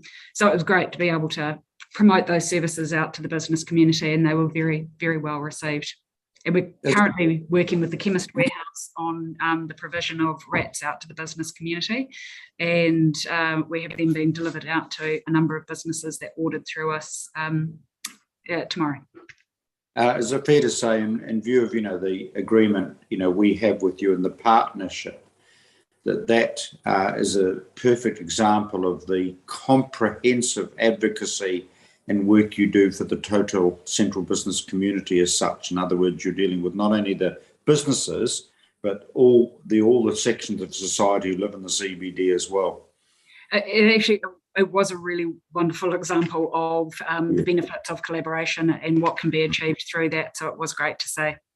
No, thank you. Thank you. Thanks, Councillor Martin. I've got Deputy Mayor's going to move this, receiving the report. Anyone like to second that? Councillor Maxine, thank you. Thanks for your presentation, Vanessa and Mike. Really good. Deputy Mayor. Yeah, thanks, Chair Ryan, for that. Happy to move the 6-monthly report to December the 31st, 2021. Thank you again, Vanessa and Mike, and Tilly Murcott, who's doing a fantastic job. I recognise it's a real battle at the moment, especially for those who are close to it and who are involved. It just doesn't seem to go away, does it? It's incredibly frustrating to see the CBD so barren after all the good years recently. And I know I get in there just every day I can, but there's only so much Heineken one person can drink in a week. But I like to think I'm doing my bit. But it is worth remembering that overall there's a good direction for the central city. There's a significant amount of commercial construction going on. There's good plans, all that sort of thing, which augurs well for the future. But it's just the next few months where we risk things turning to custard, and we risk great operators not being there when we do pull out of this. And it really worries me. And the foot traffic is such an issue. I think we as a council and other large employers need to rethink our policies on having so many of our workers at home in the suburbs. I think in a sense it's getting to the stage where we've almost abandoned our own central city. And look, most of us are going to get Omicron. I don't think we can afford to sacrifice our central city businesses too much longer. This isn't Delta. This is Omicron. And I get that no one wants to get it, but I think most of us are going to. And I just think we need to be imaginative and find ways to get a solid number of workers into the central city through bubbles or whatever. We just need to think harder instead of just leaving everybody at home in the suburbs. And there will always be caution from people who are really scared of getting it. Totally respect that. But there will also be people who are willing to come in and work, and we desperately need them to keep these businesses going. So I think there is a feeling of helplessness out there, and it's frustrating because it's outside our control. Some of it, nationally and internationally, or most of it is. But this council can listen, and I think we need to spend time now just coming up with ideas inspired from the ground up on how we can help as a council. And to me, one of those big things is getting the foot traffic back in there ASAP. And I think we probably need to lead from the front there. And I just want to commend Mayor Paula for the advocacy work that she has been doing. And we've both tried to push the outdoor tables, which has only been of limited use because of the government, our dear friends who refuse to entertain even a temporary tweak in the liquor licensing. Because I think it would have helped, because there's hospo on smaller premises who can't make a buck, and it would have helped some of them. That I've been called time. So thank you very much again, guys, and hang in there. Thank you. Thanks, Jeff. Councillor Martin.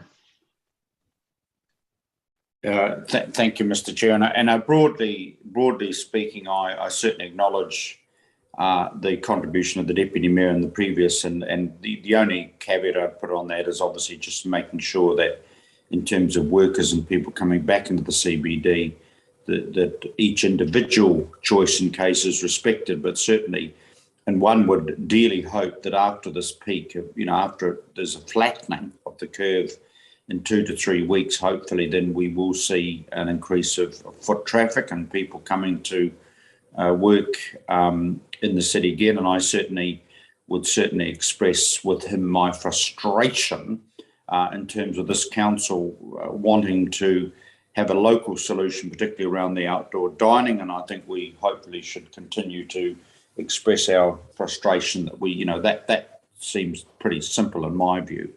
I just want to say that in spite of the enormous challenges facing the central business community, Vanessa and the chair and the team and the executive of the HCBA always have taken a glass half full approach, and they have also always been, and they have not been backward in, if you like, expressing a view where they disagree with council or other organisations, but they have always been fiercely professional and constructive. And I've said this before, I would dearly love, and forgive me, and you will rule me out of order eventually, for the executive and president of another business organisation to come before council and see if we could build a similarly constructive relationship, acknowledging the great work that the chamber does in a whole lot of areas.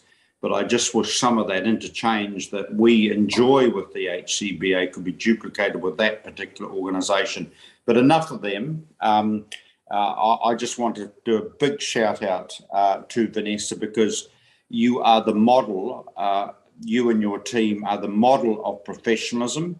And certainly, as Jeff has illustrated, you are doing an amazing amount of good work under hugely challenging circumstances. And in my questioning, Mr. Chair, I deliberately highlighted the interaction with Anglesey Pharmacy and also the young professionals as two examples of the incredibly broad brush, if you like, and the amazing amount of areas that the HCBA is working in.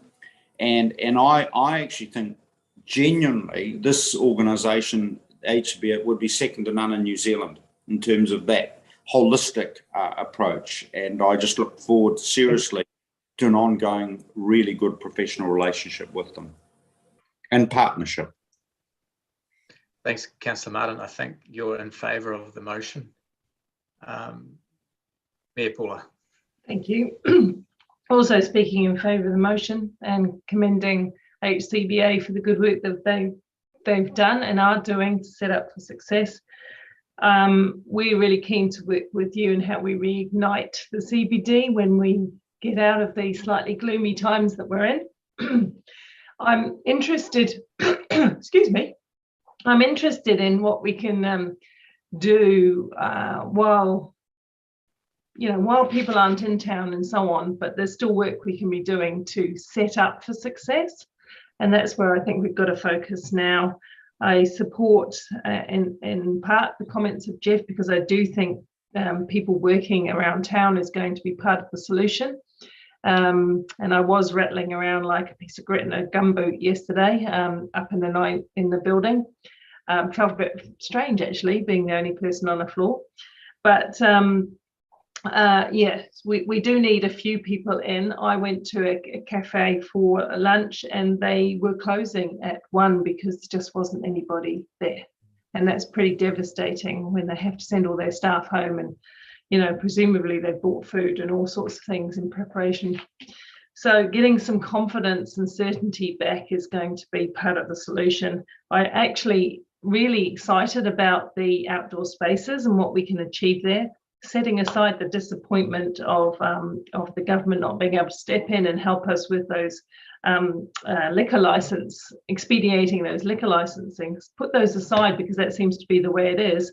We want to work as productively as possible with those businesses who put applications in for extension of license, extension of space. I personally believe that outdoors is the future anyway, and regardless of COVID and the fact that eating outside is healthier, less risky and so on, I think we have beautiful climate, we have a beautiful city, we have beautiful public spaces, and people being outside is the future, like it is in any modern city around the world where the weather lets you do it. Actually, of course, in some of the cold countries, they just wear their parka and a blanket and still sit outside and have their hot coffee and drinks. So, people want to gather, and I'd love to work with you on that. So my question is, how do we sit down, and I appreciate the good work of Tilly and through Jeff's committee also, how do we set up for success, not just survive this, but we go forward and build a really resilient CBD. And I think there's still a lot of confidence that the CBD will be a great place with the theatre going underway. There's developments in the wings. It looks pretty exciting. People will eventually come back and will want to be in the best position to embrace them and welcome them into this really vibrant CBD. But thanks for the work you do. Thanks, Mayor Paula. Amangai, Ollie. Thanks, Chair Ryan. Look, just want to add my acknowledgement to the great work that the HCBA is doing. I note Vanessa's analysis, her comment about this report being through to December, and her analysis of how things are now. There's going to be a lag going forward for this time. So we were out supporting Hospo on Saturday night, and it's really evident just how quiet it is around town, and if there's an innovative solution there for these businesses who are just holding on, I hope someone can find one. Otherwise, it's just a matter of gutsing it out. So it's always darkest before the dawn. So hopefully that's not too far away. As hopefully cases begin to we reach the peak the next wee while. So just want to thank Vanessa and Mike for the great work that you guys are both doing, and carry that on going forward as we support our CBD businesses. I speak in favour of the motion, obviously. Thanks, Manga Ollie. Councillor Mark. Thanks, Chair. Well said, Ollie. Agree with you. And just backing up what Mayor Paula said, and Jeff, fantastic advocacy on behalf of Hamilton City. As I said before, Vanessa, you guys have got your work cut out for you, but you always do it with a smile on your face, and I think that's part of why you're so good at your job. So I really respect you for doing that. And what we're going through, like I said, is going to this will pass. We will get there. I mean, there's some brilliant infrastructure going on around the city. We're creating roads that are going to bring people to the city, and it's up for debate whether they come on a bike or scooter or a friggin' skateboard or in a ute like me, but that's chat for another day. Look, I think there's so much positivity there, and I'll just reiterate what Mayor Paula said in the being set up for success. I think that's some good leadership being shown at the moment, and all for it. So all power to you, and keep smiling. It suits you. Thanks, Mark. Councillor Maxine. Kia ora, and thank you, Chair. I'll join my colleagues in praise of the work that you're doing, and particularly commend you on the advocacy that you do on behalf of the retailers, the CBD, the hospo, and the commercial sector. It's not always easy in times of COVID to have a united voice and to really understand some of the really complex level changes and responses that retail have to do. And so to have you and the team helping to support our community around that is really valuable. And I'm sure that they acknowledge that with you as well. And certainly as things change and health response protocols change, it's really useful to have a clear understanding of what, as a retailer or in hospo, what their responsibilities are. So, I thank you for that. There is a call to bring people back into the city, but I wouldn't want that to be at the cost of workers' health and well-being.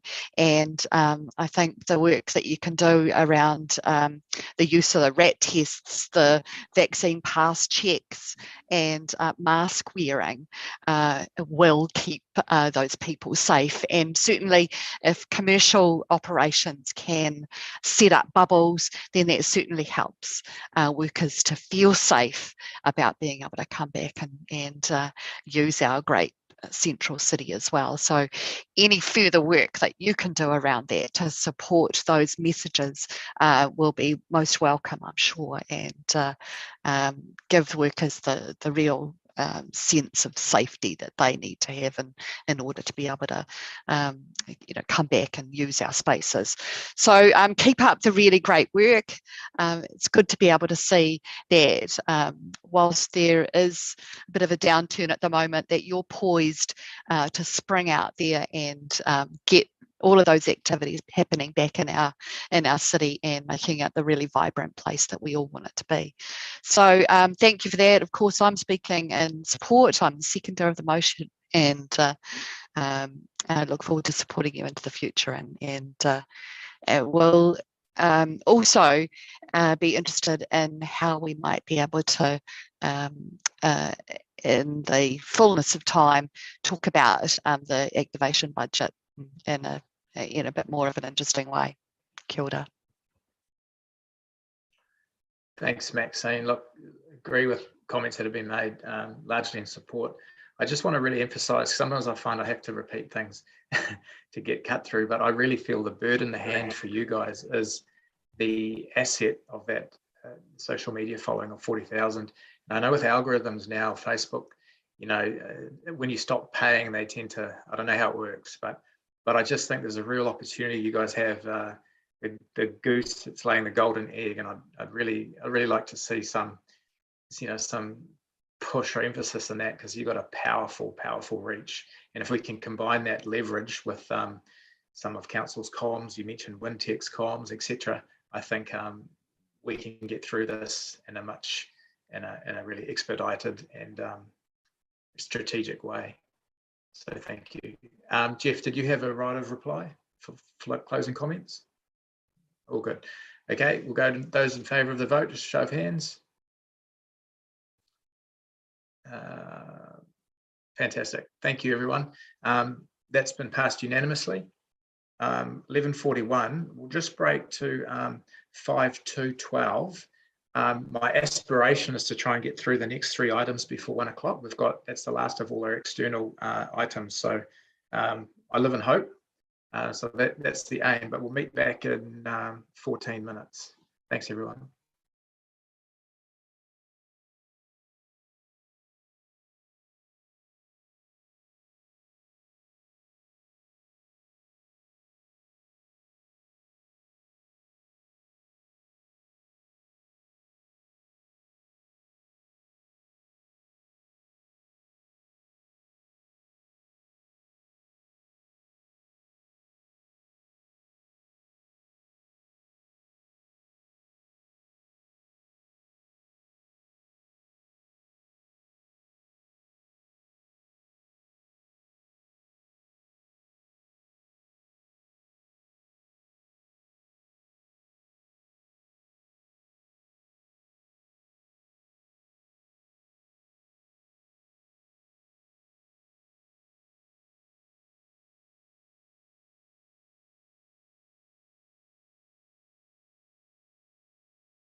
Welcome back.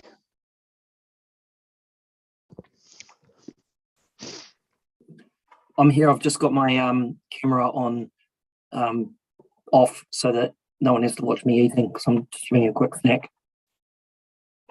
No worries. Yeah.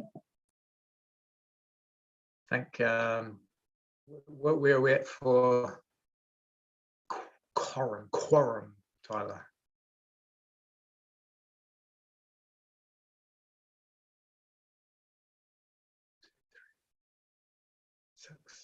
I believe we have quorum. Fantastic. Cool.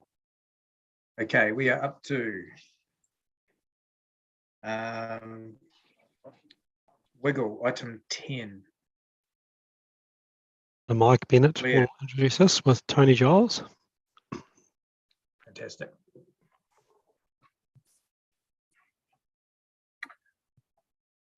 All good, Tony. I see that you're on. Yep. Yeah, just wanted to introduce Tony. Many of you may know, new in the role at NZ Food. He's going to give a brief update on their operations, and then Blair and I will come back after questions for a quick cover up on a strategic review that we as council are preparing. Go ahead, Tony. Okay, good morning, everybody. Just to give you a couple of minutes overview of the half-yearly report and where the business is at. As you're aware, I've just taken over the role 3 months ago from Stuart, who remains at Innovation Park. The statement of intent that we've put forward here just sets out that Food Innovation Waikato is aiming to run a self-sustaining, financially sustainable small-scale dryer, as it has done over recent years, looking to break even around that 240-day per year production mark, and also continue to run the management contract for the Melody dryer on behalf of that partnership. Current situation we're looking at is that probably around about the 190-day mark for production this current season, and while that's an operating loss, it is a roughly a cash break-even situation, and the Melody plant is really just starting to hit its straps in the last few months, and looking like be about 170 days of production, which is slightly below budget, but things are looking quite promising for next year with the growth of the sheep milk industry. There's two main factors affecting Food Innovation Waikato's performance at the moment. One has been the shift of the sheep milk over to the Melody dryer, and that's very much inherent in our business model, where we help companies and industries grow and then they move on when they reach scale. And secondly, the goat milk industry has had some issues with oversupply and pricing, which has meant that their volumes are down as well.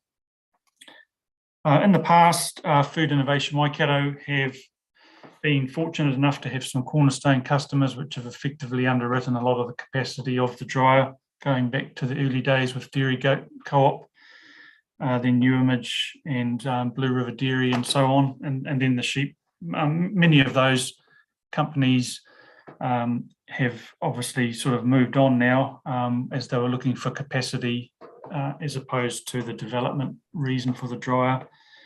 And the big challenge facing the business at the moment is finding that next cornerstone customer. The Food Innovation Board, with me coming on stream, is just commenced a period of a strategic review, and looking to do that in parallel with the Hamilton City Council review, and also the other shareholder, Callaghan Innovation, who are also reviewing the wider food innovation network, which we're a part of. It's a good time for us to be doing that, given the stage of the business cycle that we're in, and that process literally started a week ago. That was probably just the introductory comments I was looking to make at this stage, but happy to answer any questions about that or the reports. Thanks, Tony. Doesn't appear to be any questions. I think Mike's just going to give some further comments, Chair Ryan, and then we probably should take questions then. Cool. Yep. So the one bit that I wanted to add was that, as mentioned in previous reports, we are now actioning and finally moving ahead with our own strategic review. It's aligned very well with Tony coming on board now. We will share information at the outset in terms of their intent of their strategic review, some of the major components that they'll be looking at, so as to inform ours. However, ours will take the viewpoint of shareholders. And again, we've put this forth in a past report, but recognizing that NZ Food is a really important part of our agri-tech ecosystem here in Hamilton and the purpose that it serves, and then taking that strategic view on what are the options moving forward as a shareholder, pros, cons, and otherwise. And again, trying to align that and get it done as quickly as possible to bring it, at least a draft report, back to you in May in concert with a similar review, although different topic that will be going on with the airport. So that's our framework and our intent, and to really put the pedal down and get this done so that we can move forward. Chair Ryan, just to add a few comments before we open up the questions, I was remiss and to acknowledge Tony. Whilst he's new Chief Executive, he's possibly known to many of you in his past role as Chief Executive at Dairy Goat Cooperative around in the Gallagher Drive area. So Tony worked there for a number of years, then took a couple of years off after finishing his role as Chief Executive, and we're delighted that he's actually come on to be the CEO of New Zealand Food. So it's a great addition to the company. And in addition to that, Ryan and I attended the AGM of New Zealand Food last week, I think it was, Ryan, where there was a good shareholder discussion on the performance of the company and also the direction ahead. And I think, as Tony has noted, New Zealand Food has been a consistently successful business, a cash positive business. At the present time, due to COVID and the transitioning of business through to the Melody Dryer, there is some reduction in production days, but the board and through Tony are extremely focused and committed to getting those production days back up and the business not only retaining cash positive, but also profitable, which it has been for a number of years. So I think there was some good conversation at the AGM about that, and we took some comfort on that discussion. But through Chair Ryan, I'm happy to take questions.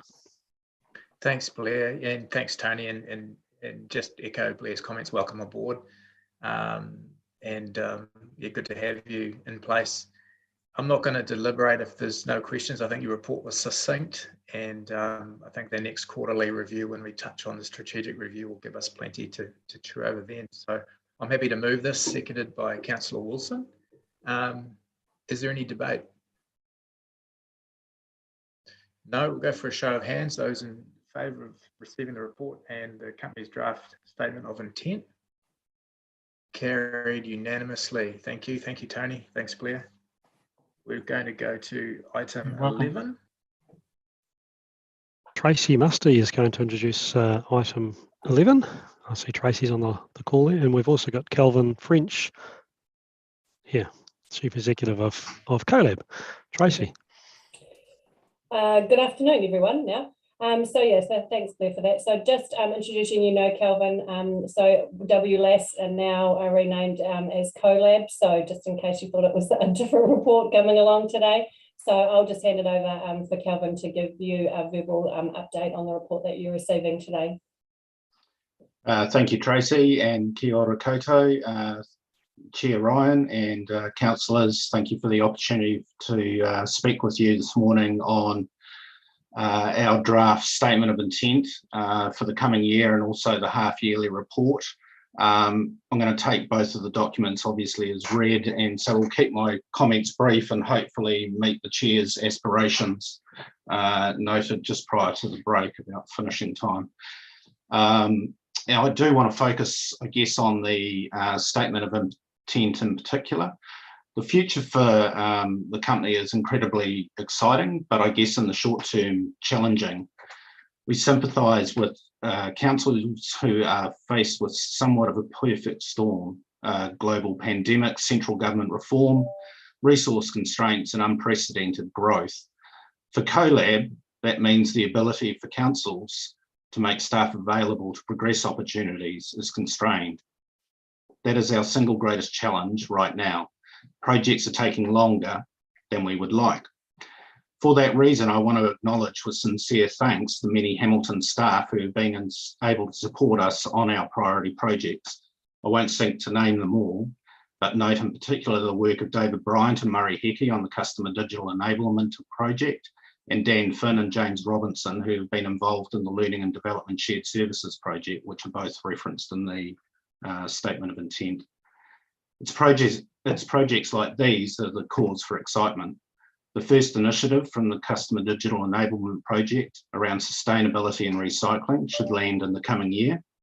Similarly, we hope to be launching CoLab Learning and procurement support services. And we also expect to continue to support councils in relation to the reforms from central government, as we have done over the last few months with the Community Needs Analysis project. These are great examples of the value we think CoLab can add by working with councils. Beyond progressing our priority projects and bedding in these new offerings, we'll be continuing to look at ways we can improve how we communicate with you. We will also be looking to improve how we can convey the value we know we provide to our shareholding councils. As noted in the Statement of Intent, we have recently refined our vision. That vision is to ensure that our councils are maximising the value they provide to their communities. It doesn't reference CoLab, and that is quite deliberate, because everything we do is for your benefit. Our purpose is to support councils in achieving that vision by making it easier to collaborate to identify and realise shared opportunities. Ngā mihi, very happy to take questions on the SOI and half-yearly report. Thank you. Thank you, Kelvin. I just had one quick one around the customer building journey. Obviously, you articulated in there, you know, the opportunity to be more efficient across councils, but the double-edged sword in that it's with reduced council capacity, your ability to deliver on that's been a little bit challenged. Where's that sort of sitting now? So it's actually moved once again since the report was prepared. So in the last couple of weeks, we have become aware of MB's timetable for a review that they're doing of the building consenting system in its entirety. And in all honesty, that calls into the question the longevity of that project.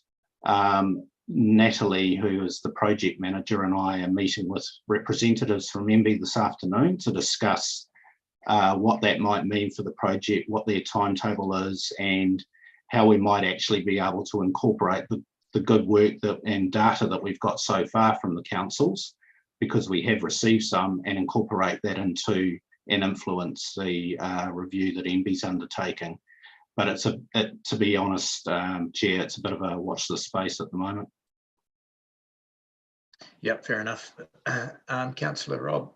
So, Chair Ryan, if I can just add to Kelvin's answer there, that's quite a fundamental announcement, certainly for all building consent authorities such as ours. And so I know that working with Corey Lang, there's I guess a lot of uncertainty as to what that means, but equally how fundamental that change could be on top of other reform that we are obviously working through, RM and others. So yeah, as Kelvin has said, it's a substantial announcement without probably much behind it, is it, Kelvin? So correct, absolutely. It was we had wind that they were doing the review, but thought it was over a longer period of time, and there was a longer headwind late last year. But yes, this it sort of hit us from the side a little bit 2-3 weeks back when MB came along to present to the technical working committee.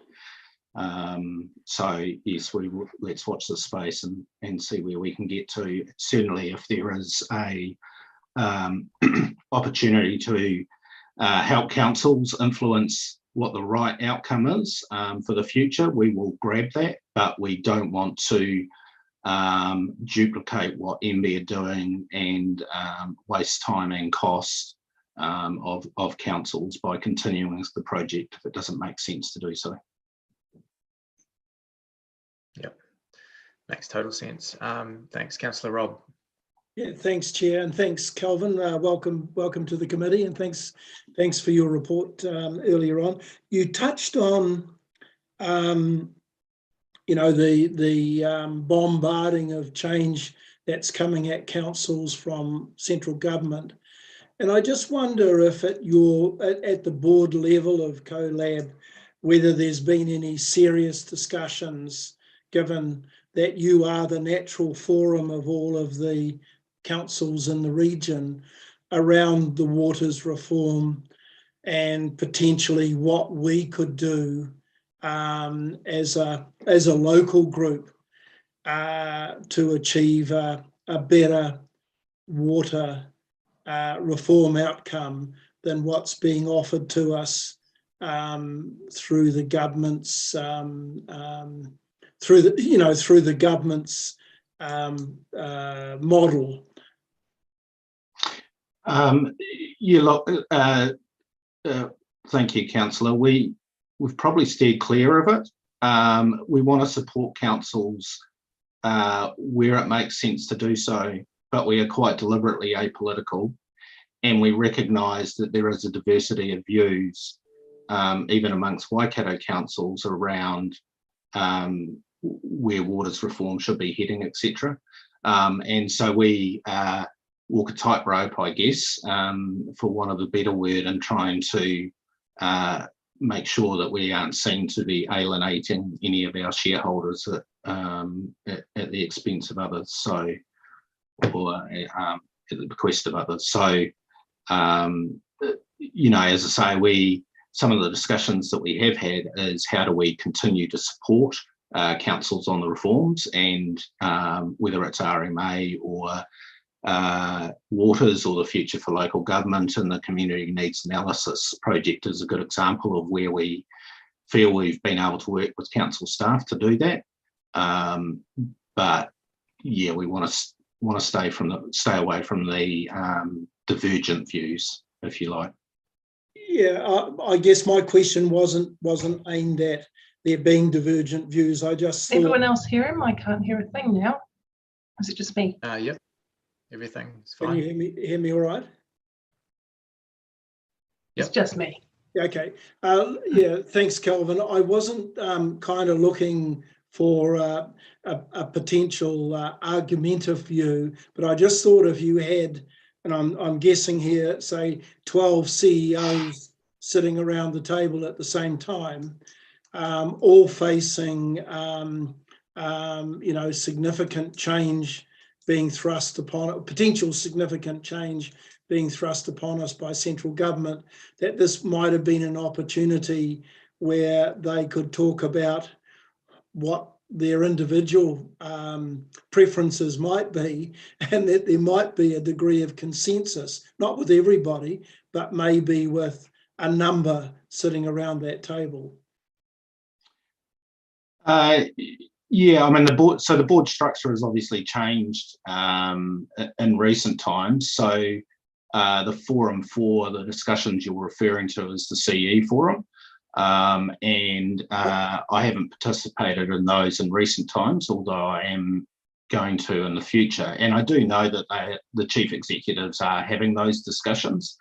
And as I say, where there is a commonality, they're certainly looking to progress it. And the CNA, or the community needs work, is not the only piece of work that's being undertaken at the moment. I know that Gary Dyett's leading a project engaging Peter McKinley, which the councils are all participating in, looking at future for local government also.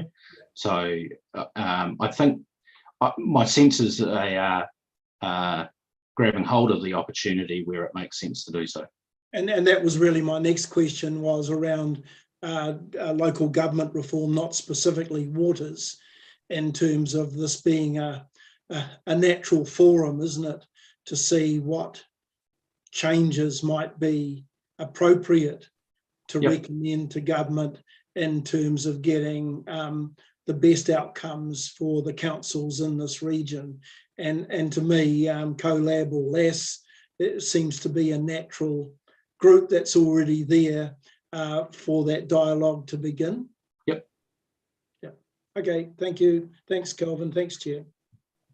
Yeah. Thanks, Rob. Good questions. Councillor Maxine. Kia ora. Just following on from Councillor Rob, but not necessarily around Three Waters, but acknowledging that there's a huge amount of government reform that will be impacting on councils, council staff, council functions.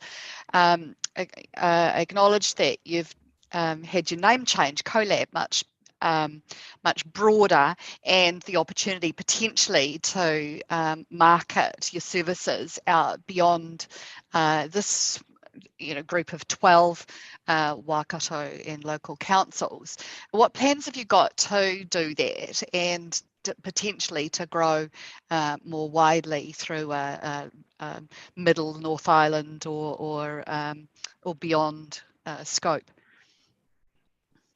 Thank you, Councillor. So, look, we've talked about it obviously as a company, and I guess the focus for us is really around embracing councils that are interested in what we are doing and making that stuff or those offerings available to those councils, provided it doesn't undermine the benefits that our shareholding councils are receiving. So we already do quite a bit of work, particularly in the procurement space more than anything, with our counterpart in the Bay of Plenty. We've had Rotorua, which admittedly is a shareholder here, but obviously in the Bay of Plenty also join in on our regional infrastructure technical specifications documentation and expanded the service there. We're also talking to them about expanding our water laboratory services because they have a lab there as well. So we will, and we've been in discussion with Tauranga City Council on customer digital enablement, and they've been involved in that project. So where it makes sense from their perspective, and they've got an interest in getting involved and are willing to participate and share in the cost of any developments, then we will embrace them. But we're not actively at the moment going out and seeking to expand to other areas outside of Waikato. Okay, I guess that's a useful strategy in the shorter term, but it suggests that longer term there's going to be some real opportunity and potential for councils to get the kind of economies of scale that CoLab can offer. Absolutely. Kia ora. Absolutely. Thanks, Mayor Paula. Good morning. Thank you for your interesting presentation and thoughts.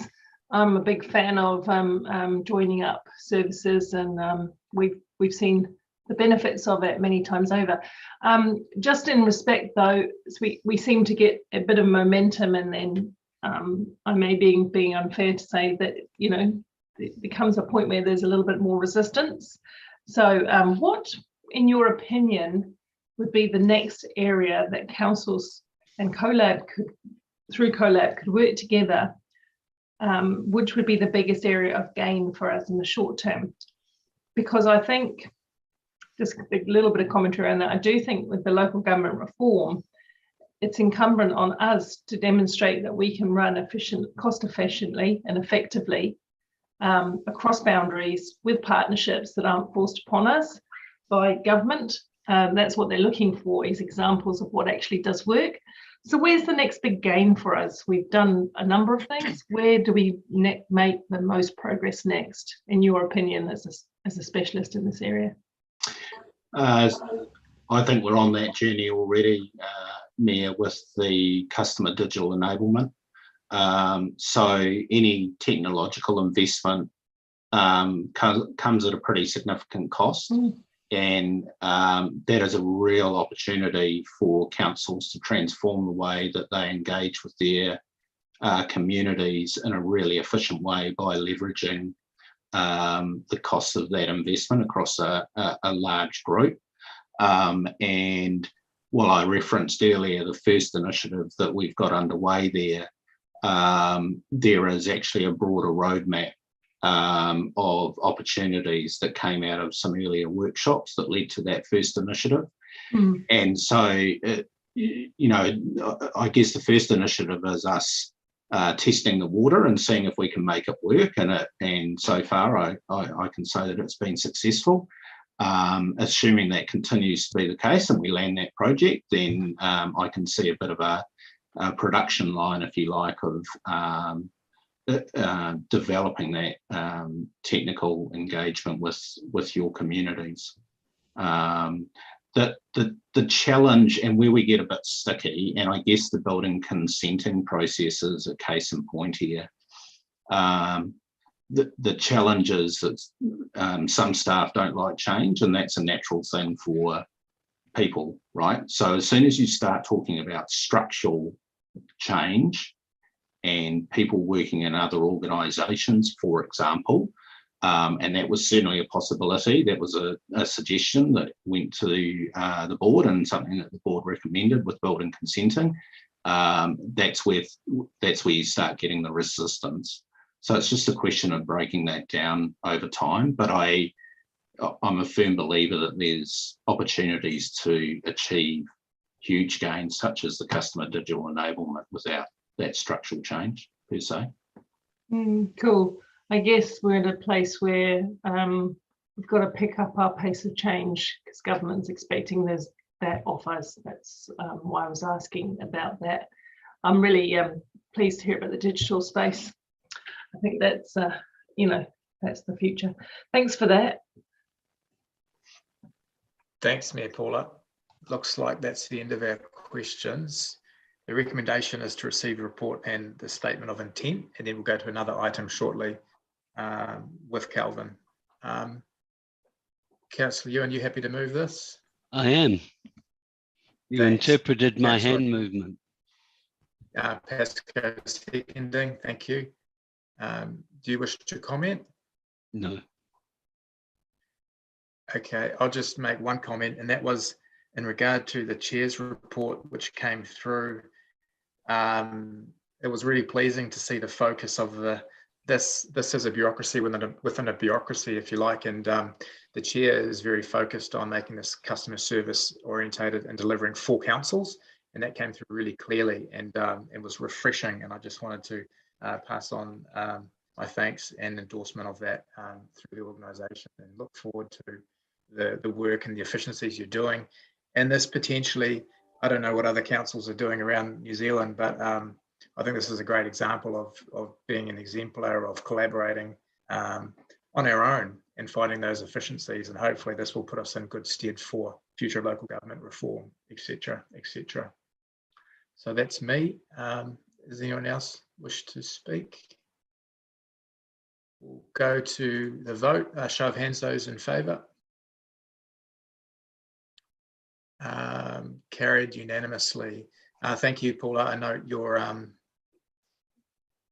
you've got to disappear, and I'll be listening, but I won't vote. I won't vote because it won't be reliable, but I'll be back after my next meeting. Thanks, everyone. No problem. Okay, we're back with Calvin. David Bryant, are you introducing this one? Oh, just to say, take it as read. Happy to answer some questions associated with the director change, and Calvin's happy to cover off any questions associated with Western Bay Planning District becoming a shareholder.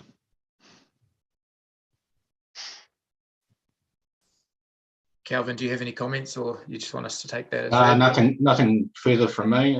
Yeah, as David said, happy to just take questions on it. Okay, looks like there are none. I'm happy to move. Seconded by Councillor Wilson. Any debate, discussion? None. Those in favour? Carried unanimously. Thank you. Thank you, thanks, Calvin. Calvin. Thank you, everyone. Have a good day. Thanks, Tracy. Thanks, David. Okay, we're up to item 13.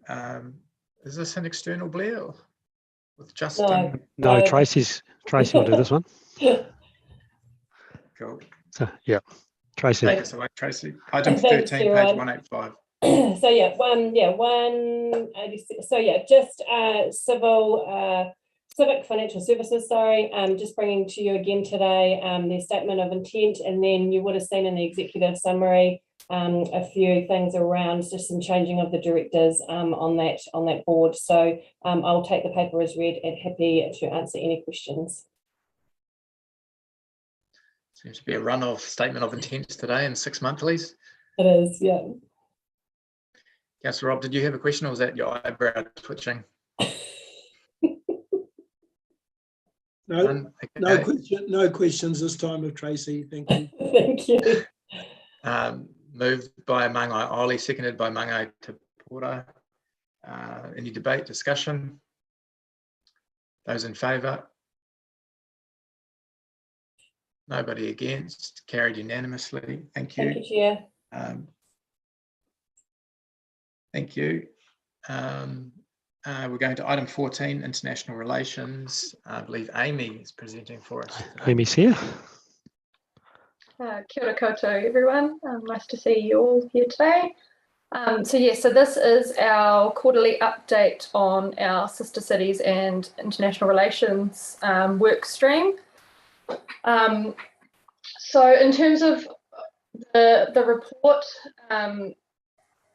it's been quite a quiet quarter for us. So we've had obviously the New Zealand or the Western Christmas holidays and also Chinese New Year.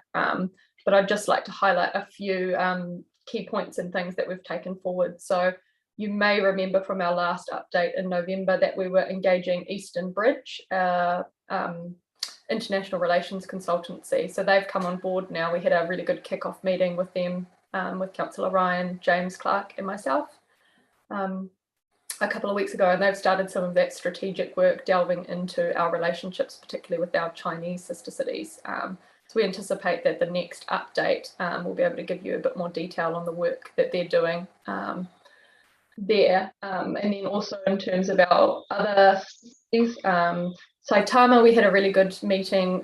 Ryan attended that around a citizens exchange, so a Zoom kind of catch up between citizens of Saitama in Japan and New Zealand. So there's some work in the background to get a series of meetings kicked off for that. So a great kind of civic engagement between citizens of both cities. And also we've just received an invite from Wuxi in China for the mayor to speak at an international relations forum. Essentially all the mayors from their different sister cities are going to be speaking. So that's taking place on the 24th of March. So a really good opportunity for us to engage on a world stage. Actually, there's cities from all over the world speaking at that conference. So that will be really interesting. But yeah, so in terms of other things, I think the next update that we bring to you will have a greater update on the Eastern Bridge work, but we're really happy that that's kicked off now, and it's. Any questions? Sorry, did you end the Amy? It just trailed off. Yeah. So happy to pass over for any questions now. So.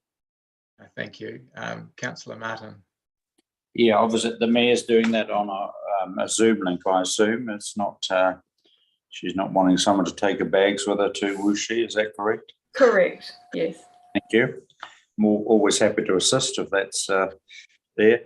Seriously, I think James was just with Eastern Bridge. Is there an opportunity for them to come before this committee or an appropriate EM session, just so that we get a feel of their I mean, you have a feel, obviously, with Chair Ryan of their expertise, as does James. But just to so that we get a feel, looking forward, that we're on the same page in terms of just getting, the resource they have, and I guess also some of that delicate discussion you have about the balance of, irrespective of where governments are at, sometimes just how you encourage still keep the local relationship going, but certainly you still want a forum where if you have concerns about a particular activity in a particular country, that can be expressed appropriately. Absolutely. Councillor Martin, we can work with governance to either set up a separate session or arrange for Eastern Bridge to come to the next quarterly update. Yeah, just through the chair, I think that would be a good idea, because I think if I'm getting this right, with the engagement of Eastern Bridge, literally you were taking the sister city program to another level, and also there'll be some long-term strategic thinking. So, for example, the relationship you have with Sacramento is going to be very different to Chengdu or Wuxi in terms of its emphasis. Although I was intrigued looking at, as the chair of the Environment Committee, under the Environment section, if I may make comment, that, you know, obviously even some of these relationships are useful in terms of seeing what other jurisdictions are doing. In Sacramento's case, their research around EVs and stuff like that. But yeah, so is that a fair summary, that basically we've got sister cities, but each are very different, very, very different in our focus?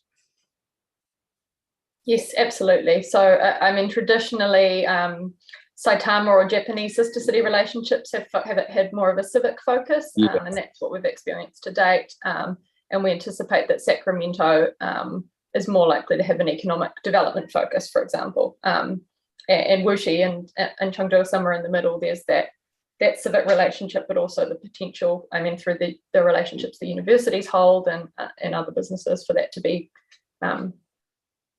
economic development as well. Yeah, no, obviously that's a good summary.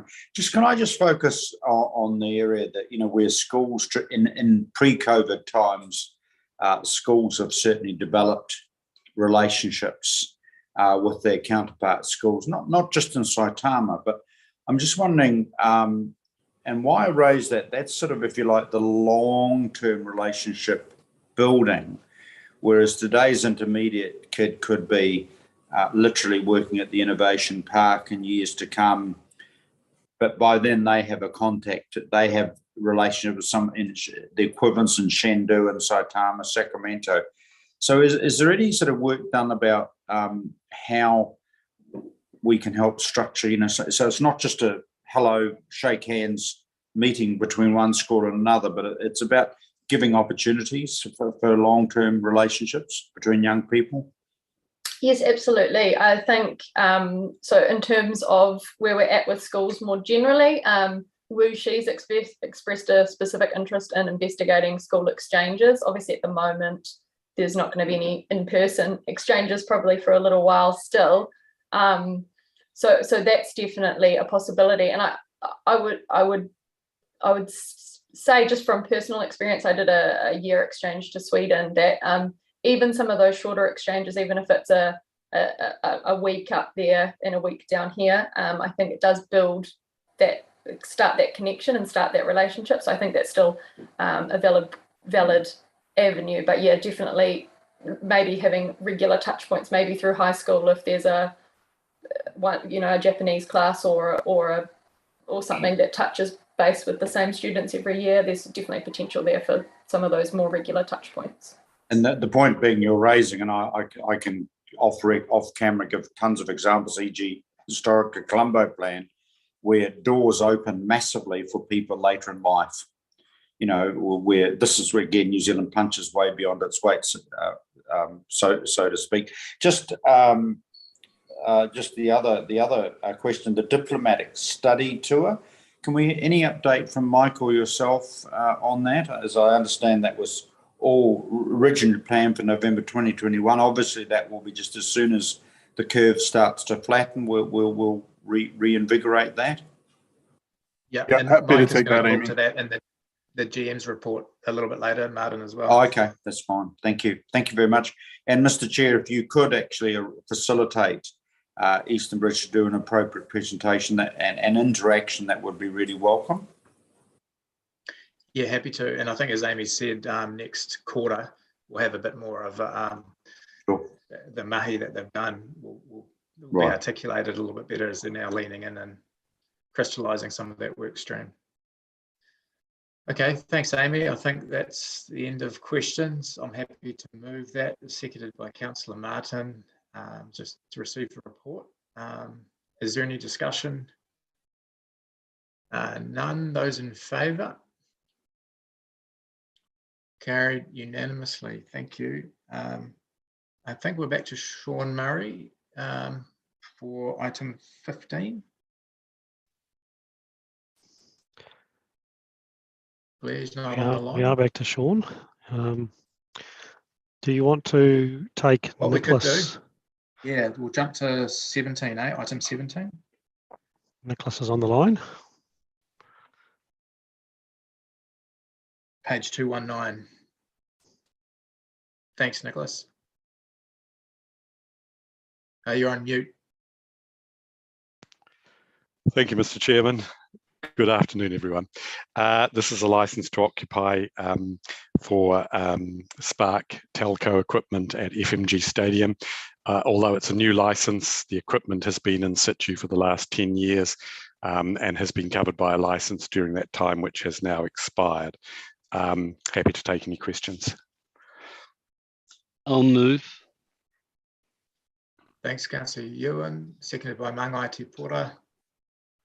Doesn't appear to be any questions. Looks fairly straightforward. We'll go to the vote. Those in favour? Carried unanimously. While you're there, Nick, why don't we go to 18 MEF quarterly update? Thank you, Mr. Chairman. The new information in this report, which is a standing quarterly report, is contained in section 9, and it really just details how the $31 million municipal endowment reserve has been invested. So 20 million of it has been placed in term deposits, 10 million at 3-month maturity, 5 million. What's Sean Murray's EA? Right, Blair. 5 million at 6-month maturity and 5 million at 9-month maturity. And then there's 11 million that's been invested in mixed funds, 6 million with Simplicity Balanced Fund, and 5 million with Westpac Premium Investment International Bond Fund. Next quarter, when we report back to you on the progress of those investments, we will be able to quite clearly track the interest income derived from the term deposits and the value relative of the mixed funds. So that will be a clear new line in the reporting for the next quarterly period. Again, happy to take any questions. It looks like there are none. Just a little quick one from me. Apologies, Chair. Right. Nick, with regard to the mixed funds, while it talks about the net average on return, the possibility for short-term negative returns is quite real in this market. Is that correct? Yes, that is correct. So those funds will fluctuate in value over any given period. However, the long-term trajectory should see growth in those funds. But you'll notice that they're stating a 3 years net average and a 5 years net average. So they're a much more long-term investment than placing the funds in term deposits. But what we will be able to say is effectively they had a value at the time that we invested in them, and each quarter you'll see their relative value reflected against that initial value. And just a couple of things just around their ethical investment policies.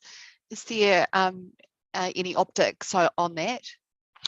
Yeah, so this was a matter that was raised through the last meeting, and I'm pretty sure it has been picked up by the financial team whose treasury function it is to manage these funds. Tracy, have you got any comment you want to make about ethical investment? Thank you, and thanks, Councillor McSteen. And yes, we did follow up with your questioning, is the same that you did ask last time. And yes, those particular ones you asked, they don't invest with. Yeah. Okay, and then I guess since that time, there is the issue of Russia and the Ukraine invasion. Are we confident that there's no investment that might support the Russia or any of their companies? I would have to go and ask and have to go and check around that specifically. and I can certainly do that and get back to this committee. Thank you, Chair. That's all from me. Thanks. Councillor Maxine, would you like to move this item? Yeah, happy to do that. Cool. Seconded by Deputy Mayor. We'll go into debate. Is there any discussion? I'll just give a brief commentary, which is simply to thank Nick for the work. Obviously, through the MEF working group, we get a bit more exposure to it, but I think it's really good that we get this visibility to wider colleagues, and you can see transparency in the one-page dashboard. And I think there's a really good stewardship investment strategy in place here with different funds, different timelines, so that we'll always have access to cash should the opportunities arise, but a really good line of sight. And I know this is really exciting stuff happening in the space for all of us. Councillor Wilson. Yeah, thanks, Chair Ryan. Look, I wasn't going to say anything, but I think I'll just quickly jump in and preempt any other commentary that may occur the next time this report comes back with some data. My gut will tell me that we will have done well on the term deposits and we will have done badly on the mixed funds. And I just want to remind elected members that this strategy is 3 to 5 years in terms of the mixed funds allocation. And obviously, when we set this in place, there had been 75 years before the last war in Europe, and we weren't quite expecting it as quickly as it has arrived. So, but it is simple volatility in the market, and we've just got to ride those waves, particularly in the area of mixed funds. And don't panic. Thanks. That's some wise financial advice there, Councillor Wilson. Councillor Maxine.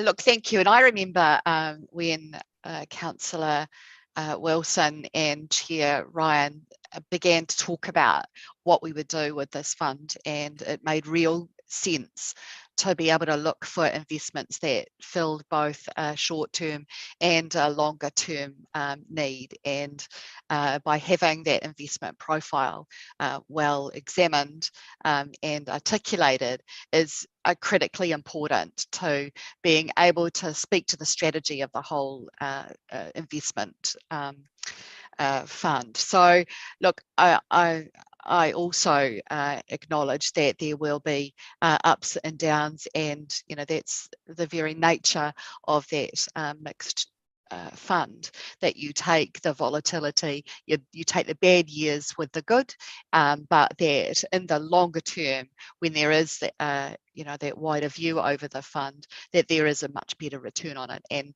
you know, that's our responsibility, to be able to look for the very best way to be using our money. So I'm more than happy to move this motion and ask for your support. Kia ora. Thanks, Councillor Maxine. Councillor Rob. Yeah, just a very quick comment. Also, not having originally intended to speak on this, but yeah, while we might see some fluctuations in the market value of investments, we might also see, although we don't see it quite so readily, fluctuations in property prices too. And I think we're being told to prepare for the fact that property might go through a reasonably volatile sort of period over the next year or two. So this is really about, I think, what the MEF group are trying to achieve is to have a balanced investment fund, and having some in property and some in investments and mixed funds is probably the way to balance the risks in an ever-changing market. But when you sit back and reflect on the big picture, you know, we now have a $31, maybe $35 million municipal endowment fund that we almost didn't have because it almost disappeared in the last term. And I'm certain if if that approach had continued, it would have disappeared. And like many of the other councils around the country who all had MEF funds, over time they've disappeared and gone into perhaps at the time reducing debt and never to be seen again. So full marks to the work that Nicholas and his team have been doing, and full marks to Ryan and Ewan as chair and deputy chair of the working fund to actually get this re-established, and something that I think will sit around in this council and be much more transparent for many, many years to come in the future. Thanks. Well said. Thanks, Councillor Rob. Okay, there's no more discussion. We'll go to the vote. Those in favour? Fantastic. Carried unanimously.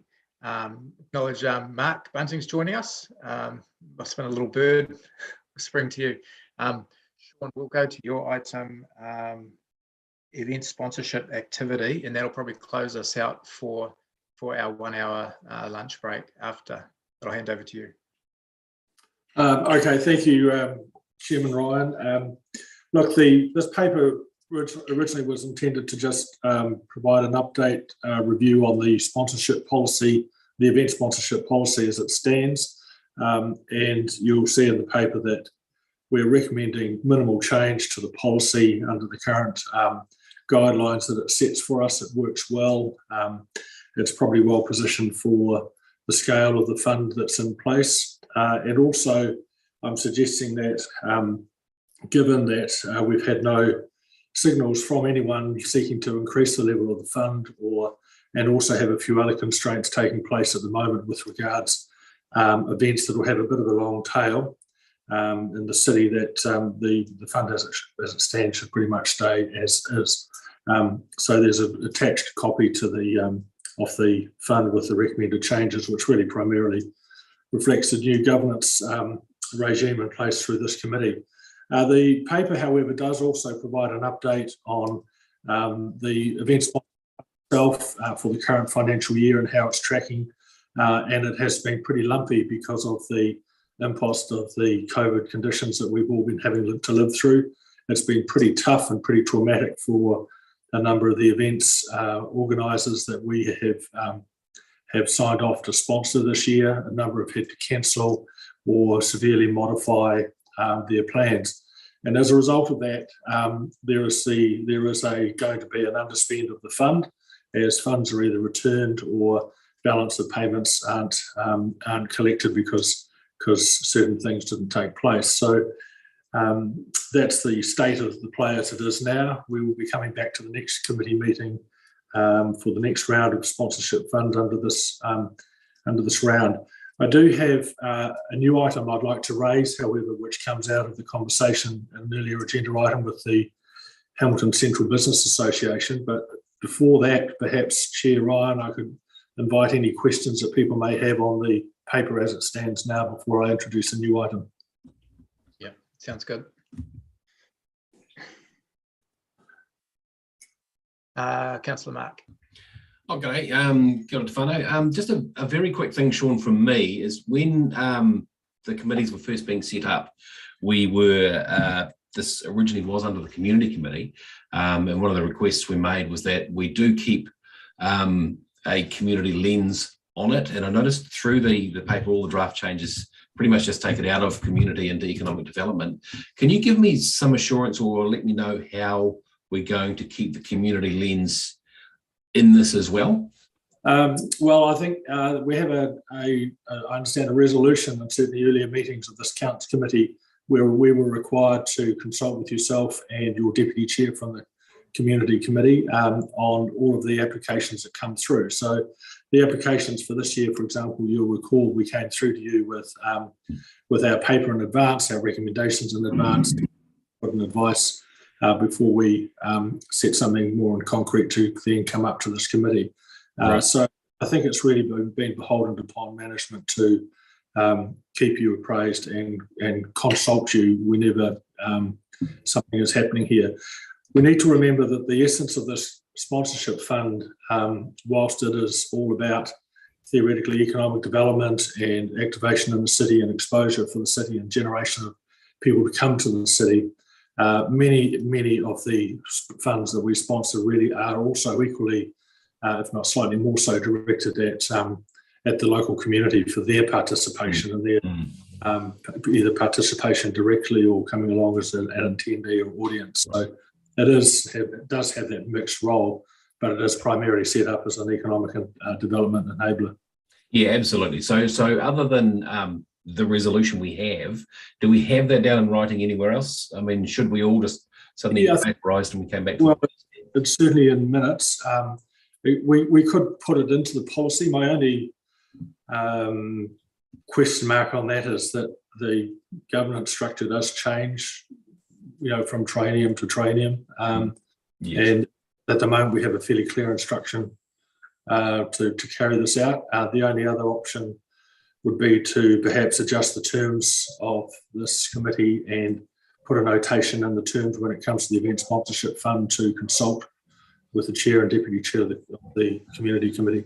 So, Mr. Chair, I'm seeking your guidance in this one a little bit. You get what we're trying to achieve with it all, and there's really no problem from me. But do you think it's worth putting a line in here somewhere, or is that easy enough to do? I'd probably have to talk to governance, Mark. I think in terms of that, I think the resolution is binding and is standing. Okay. Perhaps, and I'll seek Tyler's comment or Amy's comment here. But perhaps if the committee structure, or at the time of the committee structure next triennium, it might be better to maybe tidy that up. Yeah, I guess so. I just don't want it to get lost. So, like, should we all be gone at the next election? I just don't want the spirit of that to be lost. But if you're comfortable that resolution is strong enough, then I'm perfectly happy to yield and just relax about it. Look, I'm happy. Is Amy or Tyler, do you want to comment on that?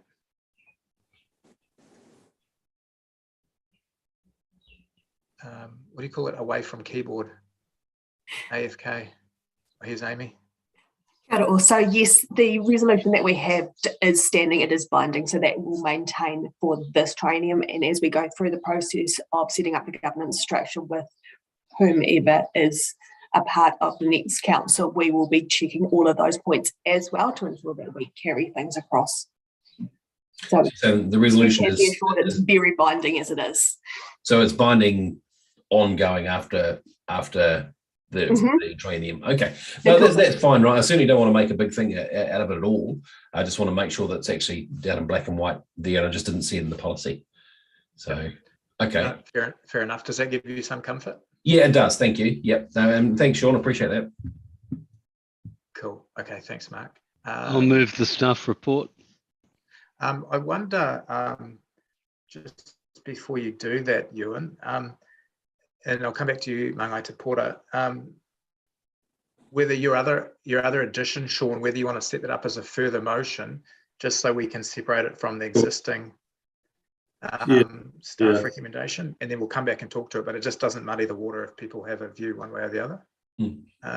If Tyler, could you just put that up just for clarity, so where Sean's going, but we'll come back to talk about it shortly. So this would be a further motion. So we'll vote on staff recommendation and then we'll vote on this separately. Just want to speak to that quickly, Sean?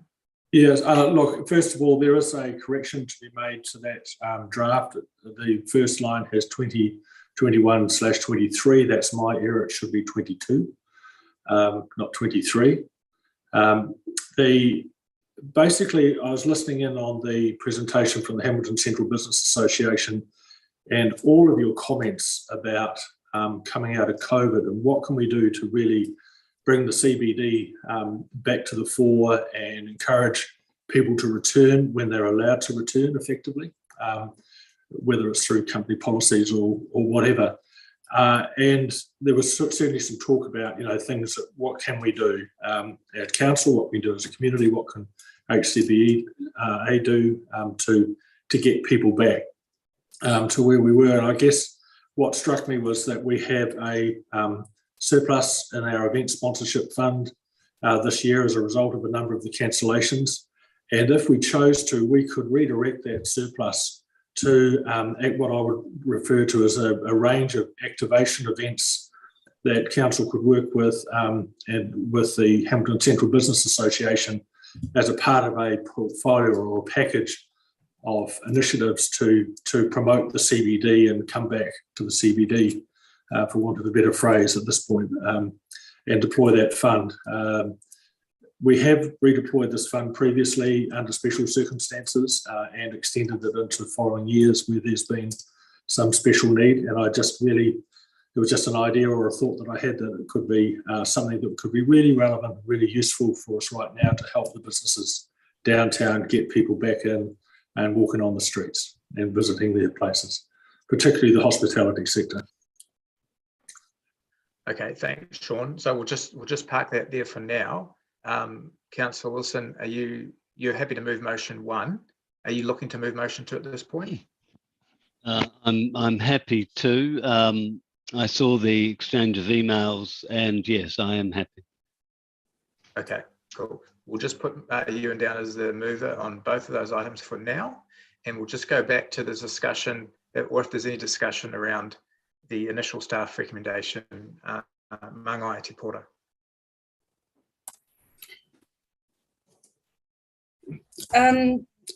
Thank you, Chair. I just wondered if within the policy under the principles and just having Chair Mark on as sort of sparked my need to comment on it. And I'm going to come back to He Paumanawa Order. We have a strategy that talks about prosperity and history and all those things in there that we brought into the, or that I raised with the Waikato tourism and whatnot. The addition or having that within the principles, being a part of the principles, I don't believe that it changes any of the motions, but it's probably just an addition to the principles in there. I think we follow He Paumanawa Ora in everything we do as much as we can, and we're still working on that. I think if you look at what we have done previously with the event sponsorship funding currently, I would like to think we are pursuing that. But I also equally agree there's no reason not to put an extra clause in that principle that reflects the He Paumanawa Ora strategy. So I think if you were accepting at this late stage if we added a further F to the principles, we could put that line in without any trouble. I'm happy to second the motions, Chair Ryan. Chair Ryan, I'm just wondering, since we already have passed Paumanawa Ora, why would we deliberately repeat that on each item? It's just very clunky. Yeah. Do we do that now for every resolution? I don't think I was asking for it to go into the resolution, Councillor Wilson. Oh, okay. I'm sorry. I misunderstood. Yeah, no, not into the resolution. I was saying I don't believe that it has any impact on the resolution. I'm happy to second the resolution. Yeah. So her point is into the principles in the policy document, but you have already, well, you're potentially moving that. So would you support an F in the principles of the event sponsorship policy? It's not in the resolution itself.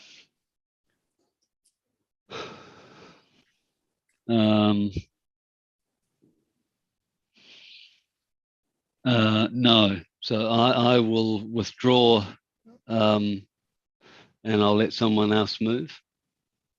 Well, you don't need to withdraw. I guess it's just a point, Mangai Te Pora, if you're happy that Sean's taken that on, or if you're wanting to see something explicit at this point in time, because it is a bit challenging changing policy wording on the fly, that's all. Yeah, no, I can accept that it is a bit late in the game. I guess the point I'm trying to make is that it does sorry, just bringing the notes back up. We do talk about the overall broader strategies. I think I'm looking for something explicit because it's been out of the picture, and we now have the strategy that we push, and so to be able to weave that all throughout the things that we have is probably the goal. But I do accept that it is a bit late in the game. I wonder. Yeah, I wonder if we just take that, if you could take that as a staff action, Sean, and just look to embed that, Yes, Ryan and Sean, and just I wonder to be helpful, but in the policy in section 7, it talks about in 7A, principal criteria include in line with the Hamilton City Council vision profile and broader strategies, which I would suggest absolutely covers Hipo Mana Ora. So I think it's actually implicit in the policy under section 7. Yeah, I think we're covered, but your point's well made, Te Pora, and I think Sean's recognised that. Yeah, thank you, Chair. Okay, thanks, Councillor Mark. Are you still on the Yeah, initial stuff?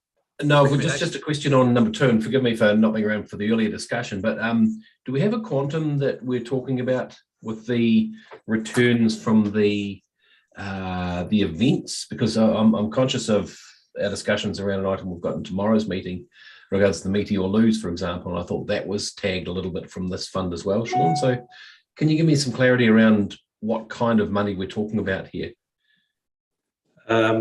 We think we might have close to a $100,000 surplus. We don't know for sure at this stage because we're still working through with different parties that have been affected, but we think it'll be to the order of close to $100,000. So with that in mind, would it be more prudent to actually attach a certain figure to motion 2? Chair Ryan, I'm probably directing that at you, because otherwise it's a bit of a blind motion, really, isn't it? If I could just add to that, the paper that you refer to that's going up to the community committee tomorrow, where the Meteor Theatre is seeking an underwrite support from council for work it has to do on its facilities. We proposed in that paper that the $20,000 underwrite, if it were to be used or if it were to be exercised, would have to be met by other budgets. Yeah. Ends. When you and I have had a verbal discussion, I've given the surplus on the event sponsorship fund as an example. Right. Okay.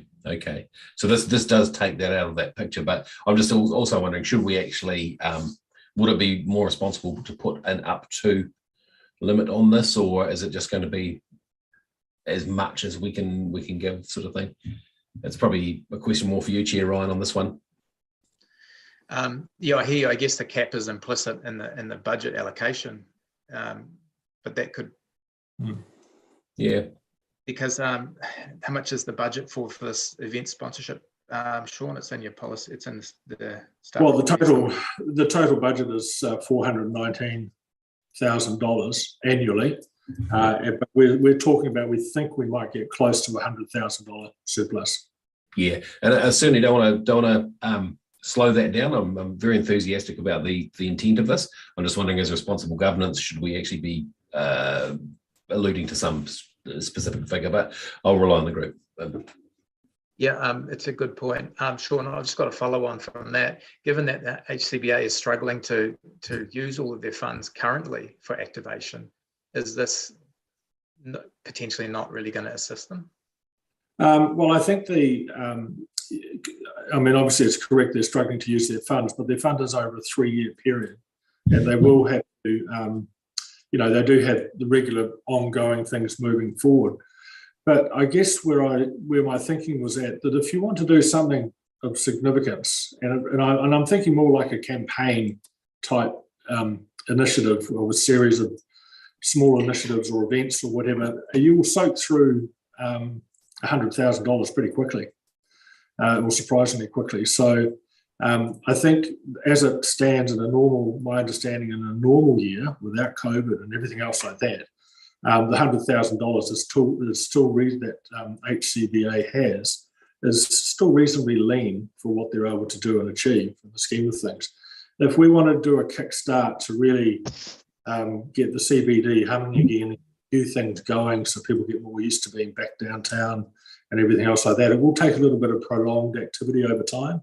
It's not just a one-off event or anything like that. So I think, you know, if you're talking about a budget of close to $100,000 for that sort of a reactivation and a celebration of hitting orange and green in the traffic light, you know, that would be about right. Okay, I'll go to Councillor Maxine. I think Sean's pretty much covered where what my thinking was. Is just, were we going to get any vision over what any of these activities would be, or is it we just, you know, we know the CBA and what they already are able to achieve and the kinds of promotions that they've been involved in the past. And I'm thinking of the one earlier in the year where it was at Neat Places, where they had really cool initiative to bring people into Hamilton. But along those sorts of lines, that was what I was thinking of, and that we just allow them to do their great work. Well, I think we're doing a bit of fast thinking here. I guess my view on it was that we'd be putting a working party together, which would include council and include HCBA and maybe a couple of other individuals, so that there's a team working on it. And I guess my assumption was that team would be reporting back to council in terms of their overall campaign plan and what they're doing. Top of mind, I see food, Waikato as being a big part of this, for example, as a part of the hospitality offer and so forth. So I would certainly see that we would have to wrap accountability and full visibility into whatever conditions we ultimately put together, should you resolve to let us go down this track.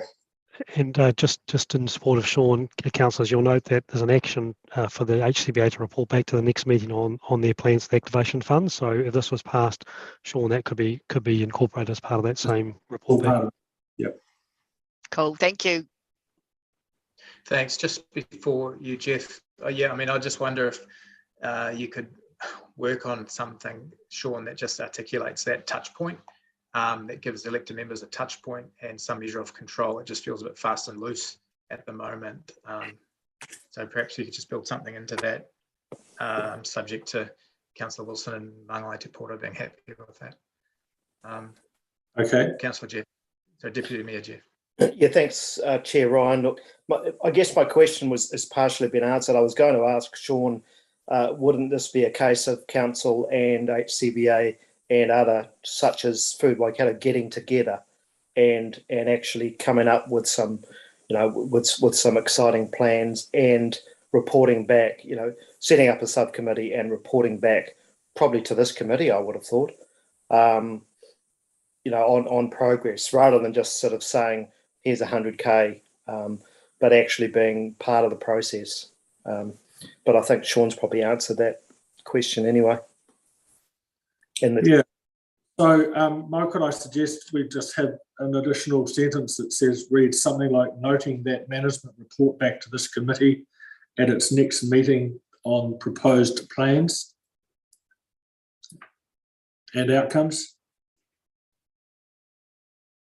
Yeah, I think it just helps us all to get some comfort around landing on something a bit more robust. Okay, while that's just getting crafted, why don't we go to the first motion, which was essentially to receive the report and the council approves the draft event sponsorship policy, and noting an action item there coming through from Te Pora. That was moved and seconded. Is there any debate around that? None. I'll go to a show of hands. Carried unanimously. Thank you. Okay, now we'll go to the further motion. Sean, Tyler, how are we with that? If we could just get that on the screen.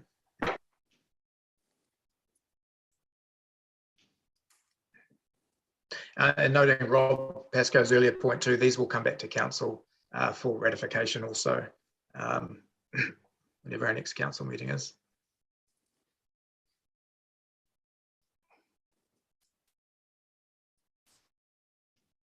and then we'll go to lunch shortly.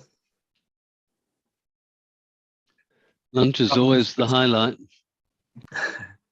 Carmen's just writing up the new amendment now, but just noting this will go to the 17th of March council meeting. St. Patrick's Day, it should be fun.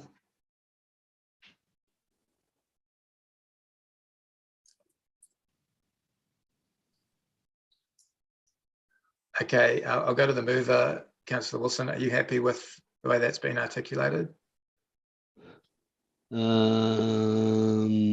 Yes.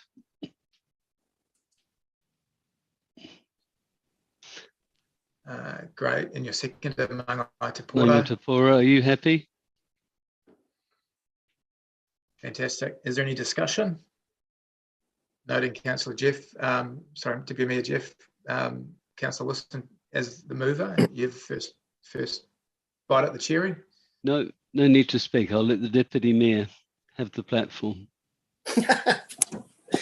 Look, I was just very quickly speaking in support of it and thanking Sean for his initiative with this. It is it's a special, unprecedented situation, as we all know. And I think it's pretty evident from the earlier presentation from HCBA that there is a severe need, and it's going to get more severe. The place is like a desert in there at the moment, and we're going to have to do something special to ensure that when we get out of this, there's still a CBD to come back to. I think slightly exaggerated, but definitely a real worry for us. We've got no place has actually been affected like the central city, because absolutely business around the whole city has been affected, but you've got a lot of people actually living in their suburbs now and utilising their own shopping centres a lot more. And we've got a lot of investment in the central city, both emotional, it's the heart of the city, but also physical, financial, regional theatre. Goodness knows how much other investment there. And this is a place where we're supposed to be enabling tens of thousands of people to live in apartments in the future. So we do have a big investment there, and I think a budget of up to 100K to try and pull it out of this crisis is appropriate. So thank you, Sean, for that. Thanks, Ron. Thanks, Jeff. Yeah, look, I echo your sentiments, and I guess the only thing that I'd add, and it was what I was trying to drive earlier with Vanessa, was events are good, and they bring in a flood of people, but they can be a little bit in twixt and between, if you have them every 3 weeks or 6 weeks. So what I would like to see, and perhaps could be rolled into this, is something a bit more sustainable, like weekly promotions, or something that's more where the ebbs and flows are, we drive it, and just not just event, but certainly activation, and something that can be shared, some equity across all the different hospo areas. There's good restaurants that we often refer to, and they've got river views, and who I'm talking about, but there's also a lot of quiet ones and ethnic eateries and little ones that pay the rent and struggle. And so I'd just like to see that we put a good radar around the table. And I know Mark and Kesh do that well in terms of, trying to drive a bit more ethnic diversity and eateries and things like that. So let's do something special. Is there anyone further wish to speak? Fantastic. Okay, we'll go to the vote on the further motion as you saw it before. Those in favour? Carried unanimously. Thank you. Thank you, Sean. Okay, well, 1:13, we'll go for a break till 2 o'clock, and we'll come back for H3 General Manager's report, and then we'll break into PX. So I'll see you back at 2 p.m. Thanks, everyone.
G'day, Sean.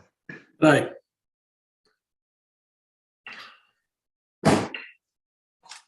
You're a busy man. Just the exec update come out. Yeah, it's yeah, we've got quite a bit going on actually at the moment. Surprisingly, you know, it's a busy city, eh? There's always something going on somewhere. There's a lot of moving parts, eh? With all the different machinery that we touch on. Just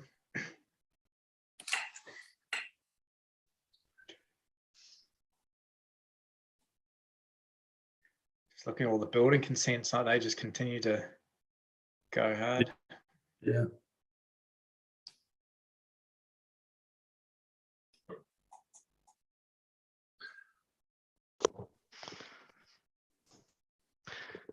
Afternoon. G'day, Blair. Was it a whirlwind tour for you? Yeah, I literally just raced over and raced back. So it was a good chat. Oh, good. See nearly 20,000 cases today reported. Oh, wow. Yes. And my son is one of them. Oh, no. Just found out he's got the vid. It's probably more like double A because of the lagging of all the testing. Yeah. That's sorry to hear that, Mark. Oh, probably. He's isolating at his mum's house, so it's her that I've just got to keep out of his way for the next few days. I've got a wedding to go to on Friday, so I'm trying to. I'll just be laying low. Probably considerably more because I suspect there's a lot just unreported. Yeah, that's the trouble, isn't it? That people get sick and just don't feel like they can go get a test and stay home, or if they even stay home. Glass half full. The peak moves through more quickly. Well, that's good. Have we had a report from the THB about their capacity? And Haven't heard anything. what about you, Te Pora? Well, sorry, what was that, Max? Just a report from the local THB about how they're coping and you know, what advice they might have. And yeah, I think if we, you know, because we had modelling through a couple of weeks ago, it's hard to probably accept that with the rising case numbers. But with what we expected to have about now, the health system should have collapsed about 2 weeks ago. But, you know, we're in a coping place at the moment. There's special wards set aside at the hospital. We're triaging through really well. Vaccination rates are slowly starting to come up. I was quite hopeful looking at the numbers, because in Waikato anyway, our numbers have, I mean, we're at a peak, there's no mistaking that, but there seems to be yeah, a bit of leveling out.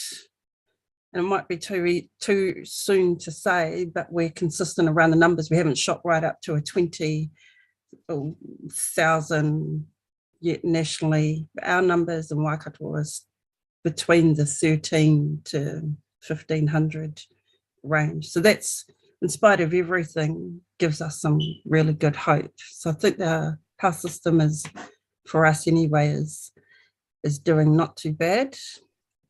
Can all change though. A lot of it is the testing. As soon as we get the rats and we just sniff out what's going on, we'll get a real picture of everything. Rats testing over PCR. PCR is taking far too long to come through. That's the tea, right. Mr. Chair. Sorry. No, it's challenging times. I think with Jeff, we've got a quorum. Sorry, with Martin there, we've got a quorum. Is that right, Tyler? We'll have 6, which is a majority. Thanks, Martin. Cool. All right. So we're welcome back, everyone. Hope you had a good lunch. We're on item 16, H3 Q2 update. Okay. Thank you, Chair. Look, I won't say too much to the report. It's hopefully fairly self-explanatory. It's been a bit of a grim quarter two to report to you in terms of the amount of activity events-wise and that's been going on at our various venues. Once again, we were in a position where we were just about to go ballistic with level of business and got stopped again. And that's happened in the third quarter that we're in at the moment, which has been pretty disappointing. And I will talk a bit about the future shortly. But look, it's been pretty dull. And we have been focusing really hard on recovery efforts and getting business back, as we have done every other time we've gone through. One of the things to bear in mind with our operation is that a big chunk of the staff that we have are actually always focused on the forward book and the forward outlook. So whilst we might not have had many physical events taking place in our venues, a lot of the staff have been very heavily deployed dealing with bookings and so forth for next year. So we've got a repeat happening again where we have a big wall of business ahead of us, assuming we can open up. And that's continuing on through. 2023 is marking a year where we're seeing big mega conference bookings come back. We think we probably lost most of the big conference bookings for the rest of this calendar year, which has been pretty sad and pretty unfortunate. But we had challenges on the accommodation front there in any case. At the moment, the industry is looking for signals to see where we're going, what's our trajectory. And we've had to remind a few people this morning, as recently as this morning, that the signal we received yesterday from central government about opening up the borders without MIQ for returning New Zealanders and Australians, and that is just that measure. We've needed to remind people. They suddenly thought, oh, everything's freeing up, but it's not. We're still in the red light, and we're still subject to a number of mandates from central government. So whilst we're starting to get a few positive signals, we need to sort of bear in mind that we are still in the red light going forward. If you look on the report on page 210, the item 2.1, you'll see our financial results for the half year to the end of December. And whilst it's pretty grim reading with a $720,000 drop in revenues for the H3 operation, which is a 24% drop against our plan. If you look down to our operating result, through our cost containment activity, we are still able to report an operating surplus of $208,000 for the year to date as at December. Obviously, below the line costs, we're still concerned and being a bit sideswiped by the extent of the depreciation that's been written off against the business. However, our team really focus where they can on the operating result, and I've got to shout out to my team once again for a few hard yards in order for us to make those sorts of savings to give us that surplus. January will be pretty good as well. February, March onwards, things will start to slide back until we get out of the red zone.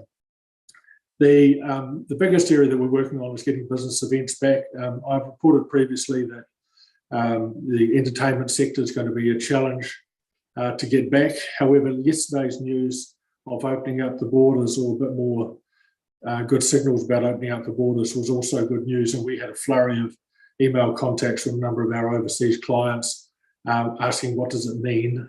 Does that mean we can bring the darts here back in October as we planned, those sorts of things. So people are keeping an eye on us out there, which is good, and we're staying pretty close to it. When I sort of write up some notes for the verbal presentation of this report, I was going to talk about how it's been a bit unfortunate that a lot of our sports events haven't been taking place, and it's been pretty quiet at FMG Stadium. But in the space of a couple of days, to give you a bit of a sense of the month of March that we've just started, we actually have an incredible amount that's about to hit. As you're all aware, we've got the Women's Cricket World Cup, which is commencing this Saturday here in Hamilton. We've got a total of 7 games. The first being Saturday the 5th of March and the last being on the 22nd of March. And I think it's going to be quite an exciting time. Even under the red traffic light, we are still able to operate it. But I've got a list, if you don't mind me reading out, of things that have really just popped up within the last 2 days that are solid arrangements from sport.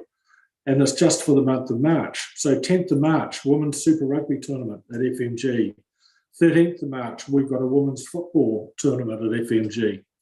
And the same night, we actually have a netball game at Claudelands for the start of the netball season. 15th March, yet another women's Super Rugby tournament event. 18th of March, we've got the Night Glow being held at FMG Stadium for the first ever time for Balloons over Waikato.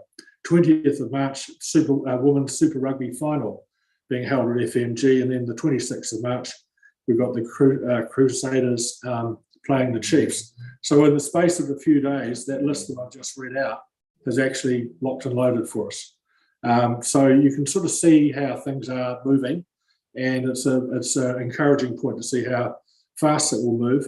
For the team, we're going to have that's a very, very busy month. We're going to move staff out of Claudelands to FMG.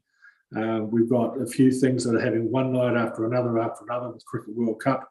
And so, yeah, so that's sort of the upside. That's where things are quite positive. However, we're still on the red light, and so the access to the live attendance at those various games will still remain limited until we get into orange or green. But an encouraging sight for us, and certainly encouraging for the team to have that sort of bounce back.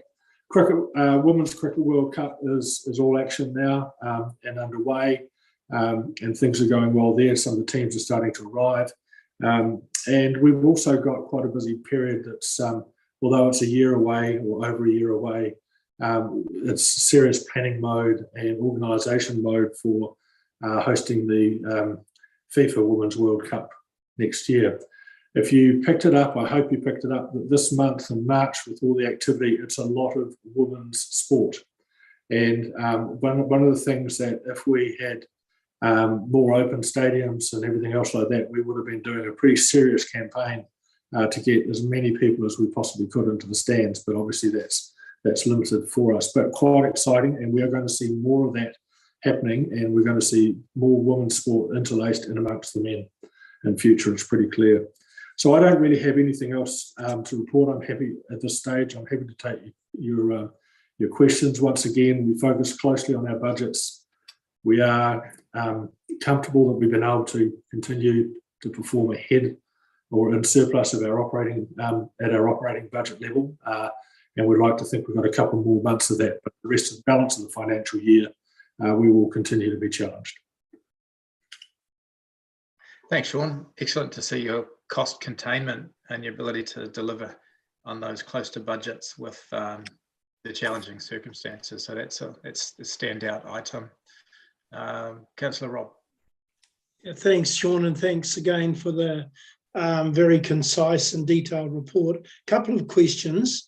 The first one is kind of like a prediction. Do you still have continuing concerns about stadia and facilities being developed in other towns and cities around New Zealand that are ultimately competitors for the facilities that are already up and running? And I'm thinking here of the increased number of games that cricket has had at the Mount, and I'm still hearing, about the stadium and conference facilities that Christchurch are advocating themselves for, with a huge amount of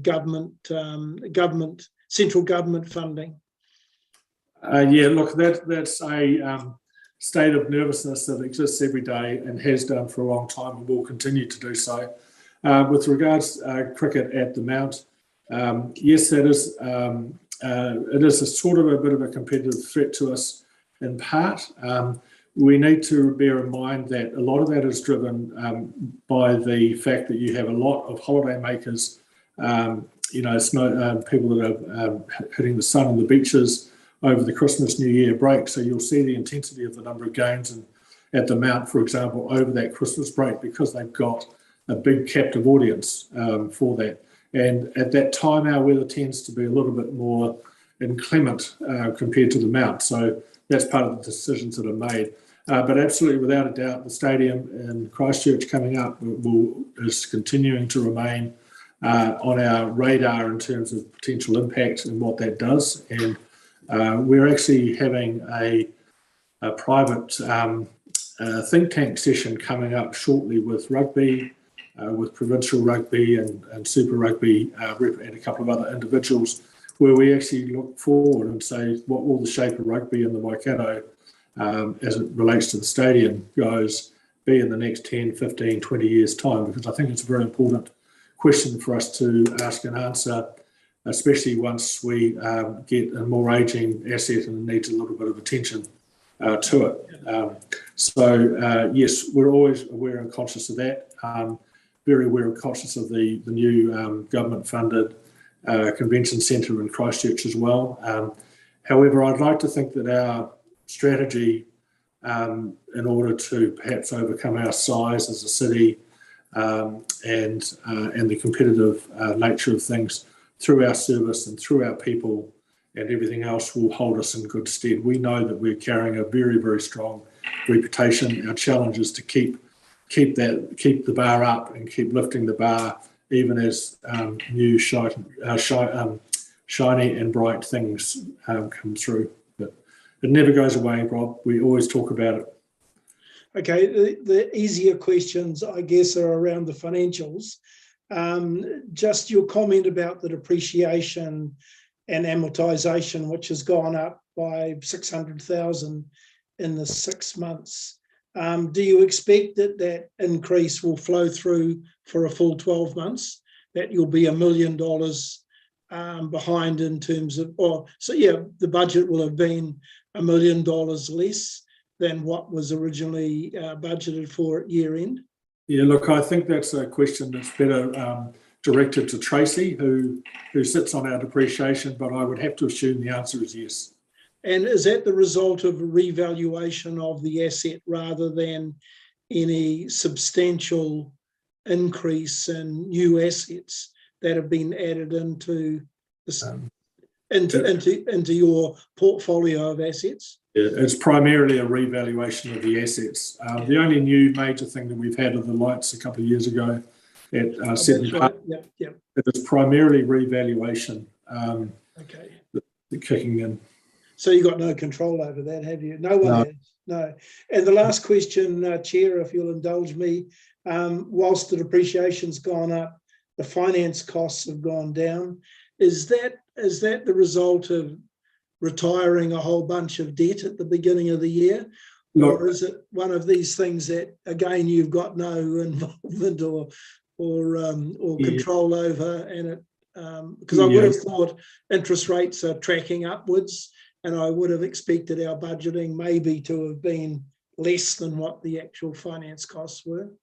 Yeah, once again, it's a Tracy question. I'd love to be able to answer it. I'm not that close to it. My assumption, however, is that the ageing of Claudelands, which is coming up 11, 12 years now, will have written out a lot of that original financing for Claudelands that was front weighted. So, but I'm only assuming that. I think it's a Tracy question for you to ask. I see Tracy's gone, so we'll hold that one over. Thanks. Yeah. Thanks, Sean. Thanks, Chair. Your question sort of perhaps raised the reason why we tend to focus a lot on our operating surplus or deficit as a team, because that is the area where we can have real impact in terms of what we do or don't do and the choices we make. Those below the line ones are a bit more challenging for us to cope with directly. Yeah, I understand that. Thank you. Thanks, Chair. Thanks, Sean. Thanks, Rob. Councillor Maxine.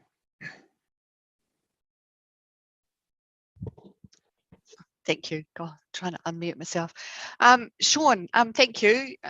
Golly, you're doing such an amazing job and have good knowledge over this. I was concerned about staff levels and the expertise of staffing and the worry of perhaps losing some of them with these kinds of downturns. So wonder if you can give us a bit of a, global over that. Yeah, look, our staff levels we've generally kept reasonably static. We're a bit light at the moment because we have had a number of departures. Like the rest of council, our turnover used to be, 12, 13%. We're up to 25% now, staff turnover. So it is a concern for us. Obviously, as people have left, except for some expert jobs or high volume jobs, we haven't replaced just yet as a part of our cost containment. But no, look, there is a threat in the industry, both for staff saying, hey, it's too fickle under the circumstances. We want to work somewhere with more certainty. There's also been change of lifestyle, change of life attitude amongst a lot of people and with their partners and so forth. But we've also lost, and which is more concerning for me, we've lost some staff basically to higher wages elsewhere. And I'm talking significant salary increases. I'm not talking for $2,000 or $3,000. I'm wearing the tens. And so we are facing that, as is other parts of council at the moment with that cover. And a lot of that is driven by the reputation of H3, I would like to think, and the calibre of the staff that we have. But staff retention at the moment, we're okay. My ongoing nervousness is our levels of remuneration. We're working at chipping away at that to try and address it. Okay, thank you. And I may have missed it, but have we had the opportunity to replace Chad Hooker? Yes, we have replaced Chad Hooker with Ben Slatter, who Ben was our operations manager at FMG Stadium and in charge of all the sort of impact events as well. He's been with us for probably 7 or 8 years now. So no, he is the new Chad. However, we haven't replaced Ben. We've done a bit of a rope-a-dope, a bit of a jiggle of other roles there. Okay. Thank you. Thanks for that. It's the official H3 term, rope-a-dope. Yeah. Thanks, Sean. Look, I think that's the end of our questions. As always, it's a pretty clear report. So I'm happy to move that. Seconded by Councillor Ewan. Is there any discussion? If not, we'll move to the vote. Those in favour, just show of hands. Thank you. Carried unanimously. All right, we're up to the last item, I believe, General Manager's report. Thank you, Blair. Yeah, thank you, Chair Ryan. So there's a lot in the report today, which actually just identifies the activities across the ED spectrum. So what I'm going to do is phone some friends and get them to speak to various parts. So first up, Mike Bennett's just going to cover some items, and also Councillor Maxine and Councillor Martin cover a couple of questions from earlier in the agenda today. So over to you, Mike. Great, thanks, Blair and Chair Ryan. Yeah, just to answer the questions that came up earlier, I think Councillor Martin, you had a question on the diplomat tour. As of just this past Friday, we think we've finalized the date for that. Originally it was going to be in March, November, then March, now looking more like early June, so leading into, but obviously before field days. So waiting for final on that. Sorry, Mike. Yep, go ahead. Mike? Yep. Are you able to just, I am coming through a bit muffled. Sorry. That's clear. How's that now? Yeah, great. Thank you. So just quickly, Martin, you had a question on the diplomat tour. It's looking like early June for that, and we'll be getting more details out in the coming week or two once we have confirmation. Yeah, no, thank you. Keep us in the loop. Thank you. Yep. And then Councillor Maxine, you had a question earlier around sectors in general, specifically logistics and education. We've identified, going back to the agenda, 4 key sectors that we're focusing on, of which logistics is one of them, the others being tech, manufacturing, and agri-tech. Education is one of those umbrella sectors that I think you were in meetings, well, maybe 2 years ago or more, when at the beginning of lockdown, when a group came together to help and see what we could do in that sector. That still lives on with Tawaka.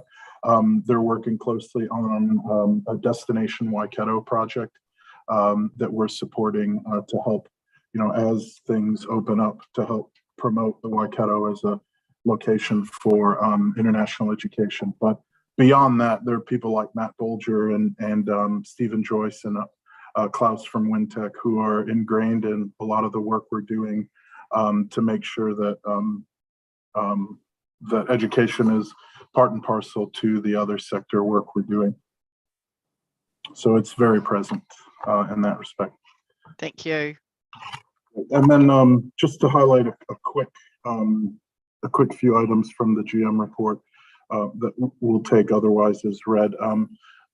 One of the main things that we've talked about is being proactive and purposeful in this space, and not just sitting around waiting for people to call us who want to move their business here or grow their business. So a big part of that was having the resources, mainly the people, to do that. So since our last meeting, we've added Kate Harris in a role we created.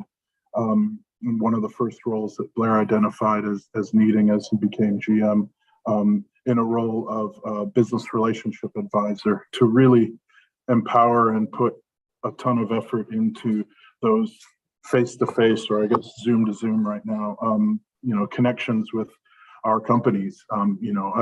It's a bit of a broad stat, but most economic development beliefs say between 70 and 80% of job growth come from existing companies that you already have.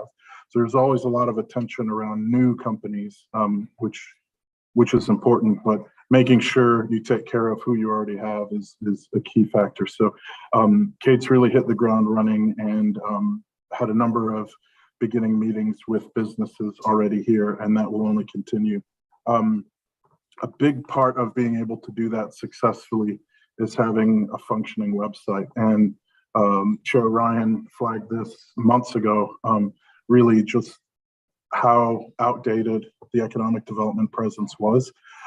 So with the support from Simone and Liam and others in comms, we've effectively burned that down, the economic development presence, and put up more relevant content that's fresh and new and helping us achieve our goals, understanding that comms is in the process of doing an overall HCC website redo that's much bigger and more complicated. But what we've put up and will be going, it's live now, but we'll be adding a few features and sharing with you in the coming week, just really sets the stage and acts as a platform for us to push out content that we're actively developing around, again, that proactive space, and sharing some of the work that we've been doing to help promote investment and grow business here.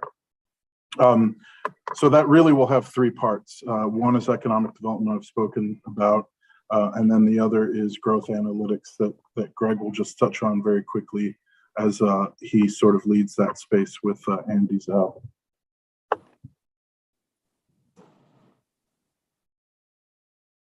Thanks, Mike. Afternoon, elected members.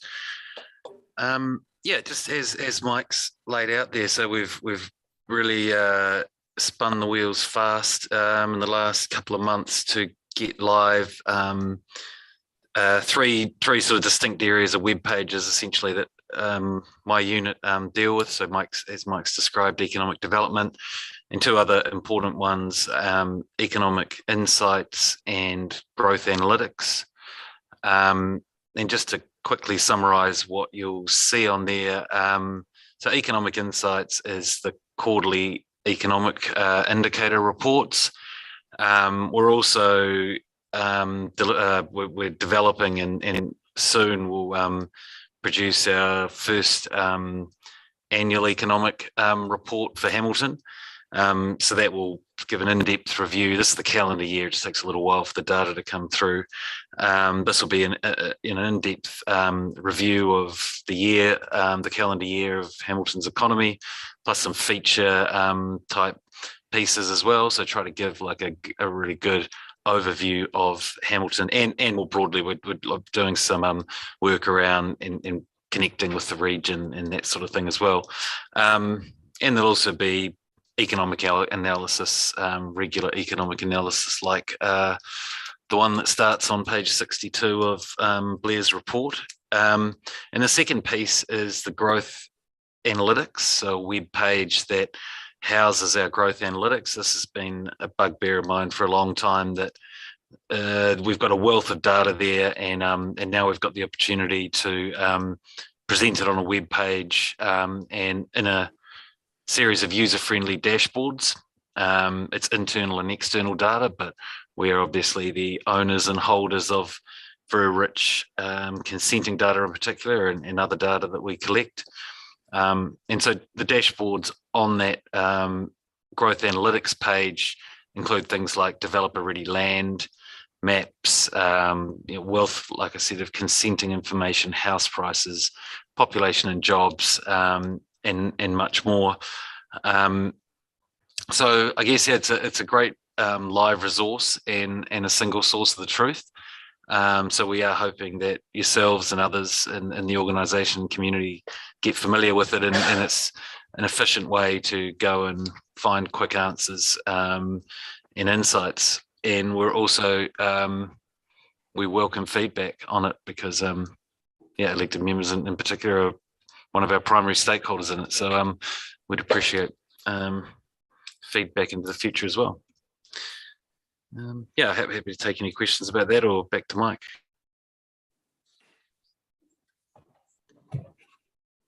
Yeah, overall. Do you want to keep going, Mike? Sorry, Mike. I'll just ask a question of Greg, and it's more just for the benefit of the wider members. I saw the other day some of the interaction, and that frankly, it's very cool. The ability to get data and insights. Will elected members be able to have a play or a guided tour of that, or what's the touch point for them? Absolutely. I think it'd be a great idea to do that, because probably a small amount of instructions that then just unlock a whole lot of stuff. So I'd very like to do a walkthrough if elected members had the time. Cool, thank you. I'll leave it to you to coordinate with staff, with EMs, diaries and calendars and things. It's something that I've only seen parts of it, but it looks like something we could all be actually really proud of and want to push and support. So cool, thanks. Yeah, we'll be moving through either at an exec update or another way to both inform you and show you what work's been done, and then, as you say, set up, I guess you call them tutorials or just quick overviews that will help, particularly on the growth analytics side, as those tools are quite powerful, and there's a lot of interesting data behind it. Last piece I'll touch on, and it was brought up, I think, 2 meetings ago, around the Hippo Manawara and how that manifests itself in our economic development work. So we've begun work with Muna to understand what other units have done, and then now working with, or began also work with with Tawaka, with Jason, who was their Maori Economic Development Advisor. That's since switched to Hemi Ruru. So him and I are going to sit down and begin to work with that alongside Waikato Pacific Business Network, just to create something that helps frame out how some of that work might be manifested under that PO of prosperity. So it's a side piece to what we're doing, but a factor that we'll work through and bring back to you for review. Other than that, happy to take any questions.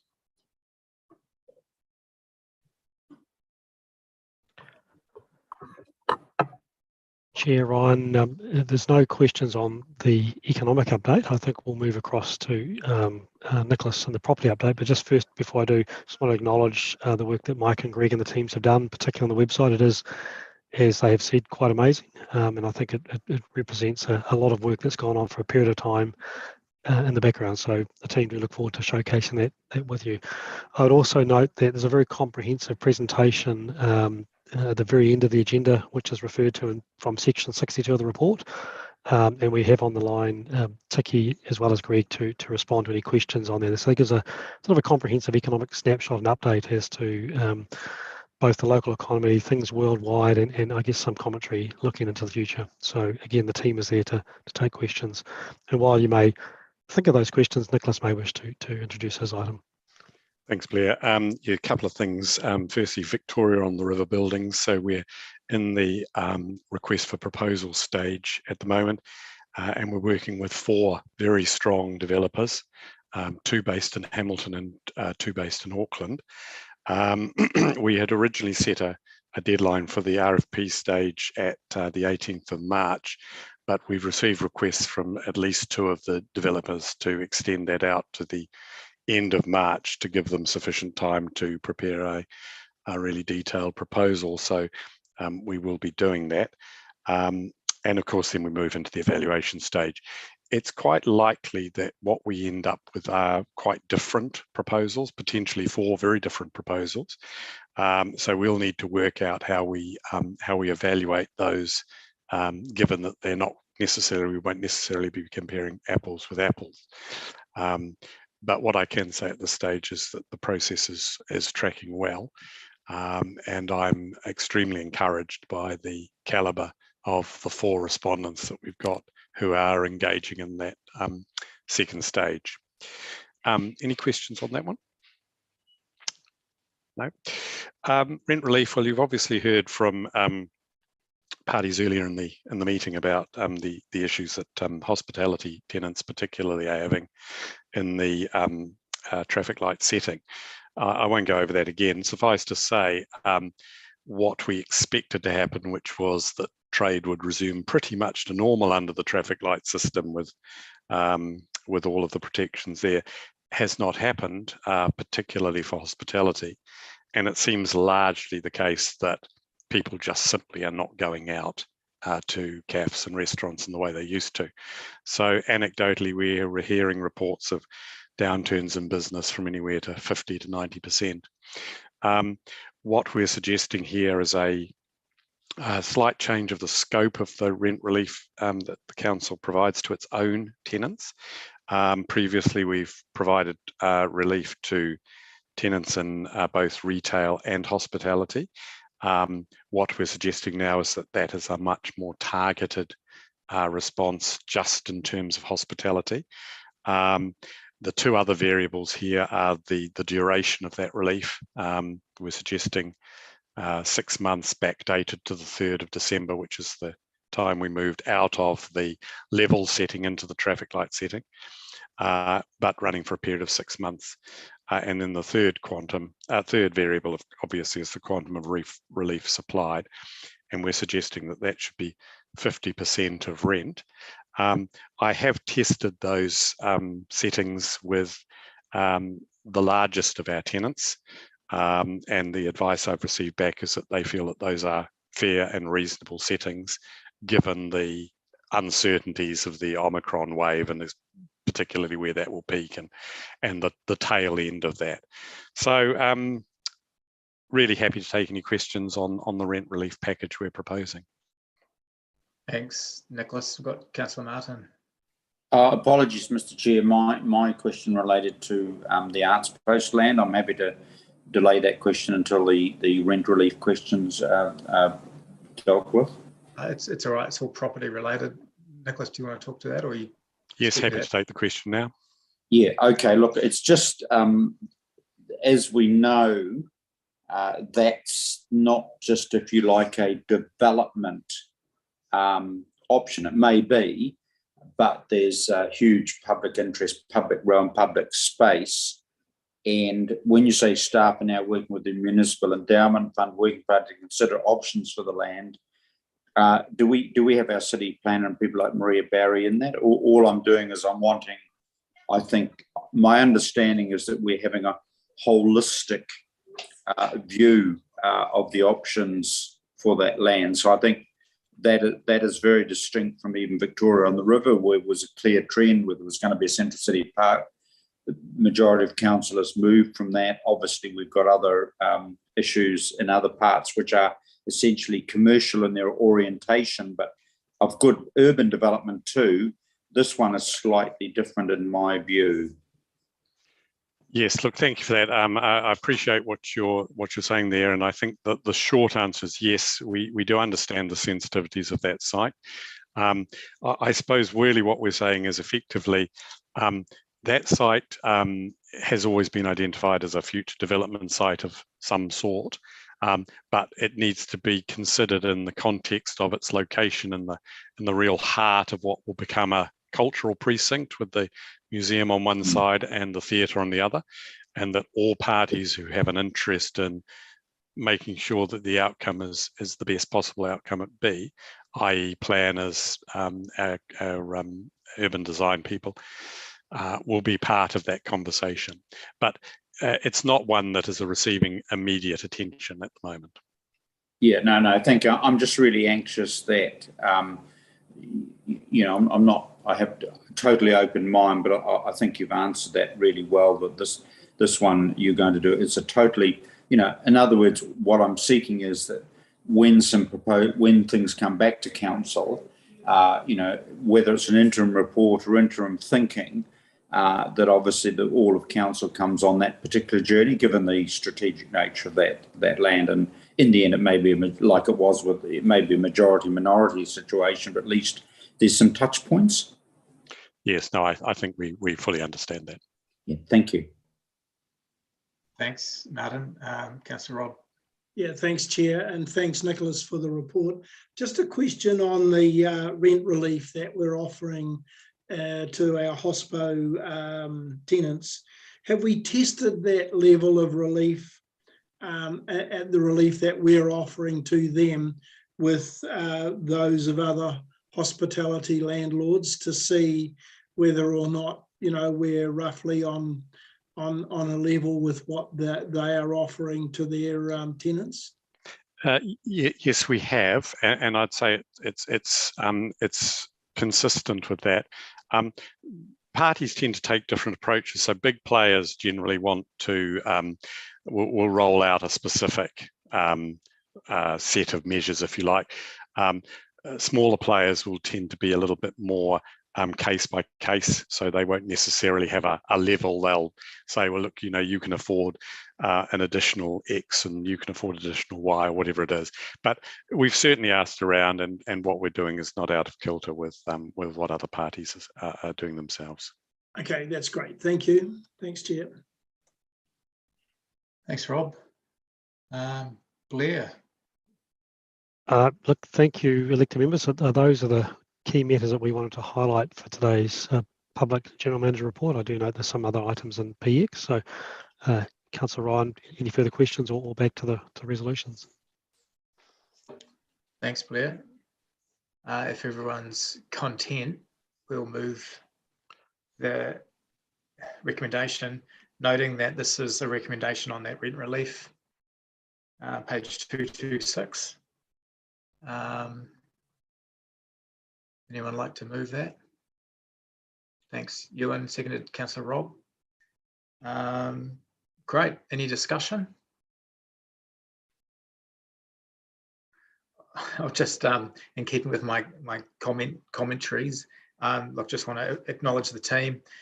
Blair, you know, resourcing this ED committee over the last sort of 12 months through your transition, the resourcing. I'm really excited to see it start to show. I'm really excited to show you colleagues the work that you and I have been doing with staff, and we don't know what happens next triennium, but I tell you what, if the Economic Development Committee continues, it's a good stead. It's a real good foundation that'll be fit for purpose and ready to make impact and synergize well with the stakeholders in this community. So I think it'll be something as a committee we can all be proud of. So that's me. If there's no further comments, we'll go to the vote. Ryan, I didn't. Yeah, I might, if that's okay. Sorry. Mayor Paul and then Mark Donovan. Yep. Thank you. Sorry about that. I was just grappling because you're on my phone just right now. Just thank you very much for that. And just following on from the words that you gave, I want to thank the Economic Development Committee and the staff and yourselves, you and around it, because you're right. You started off. It was a new committee set up for purpose, and it took a little bit of while. Even in these really hard COVID times, you've managed to pick up all these pieces and set this committee up for success going forward. So having that picture on the economic outcomes of the business we do and the economic opportunities is pretty critical to me. And I'm really, really pleased with the work that's underway. I'm really excited about the conversations that you've been having, and I think it stands Hamilton in good stead. So I just want to shout out to you and the staff for the work that this Economic Development Committee has done. Thanks. Thank you. Thank you. Mark. So just want to back up what Mayor Paula said and applaud the work that the team's doing and your leadership in this space as well, Ryan. It's really good. I'm actually excited about being part of this committee. So thank you. Cool. Thank you. Okay, we'll go to a show of hands. My hands up, not literally. Thanks, Mangala Te Pora. Carried unanimously. Fantastic. Okay, resolution to move into public. Moved by Councillor Wilson, seconded by Jeff Taylor. I'll just give the team a moment to switch off our live feed.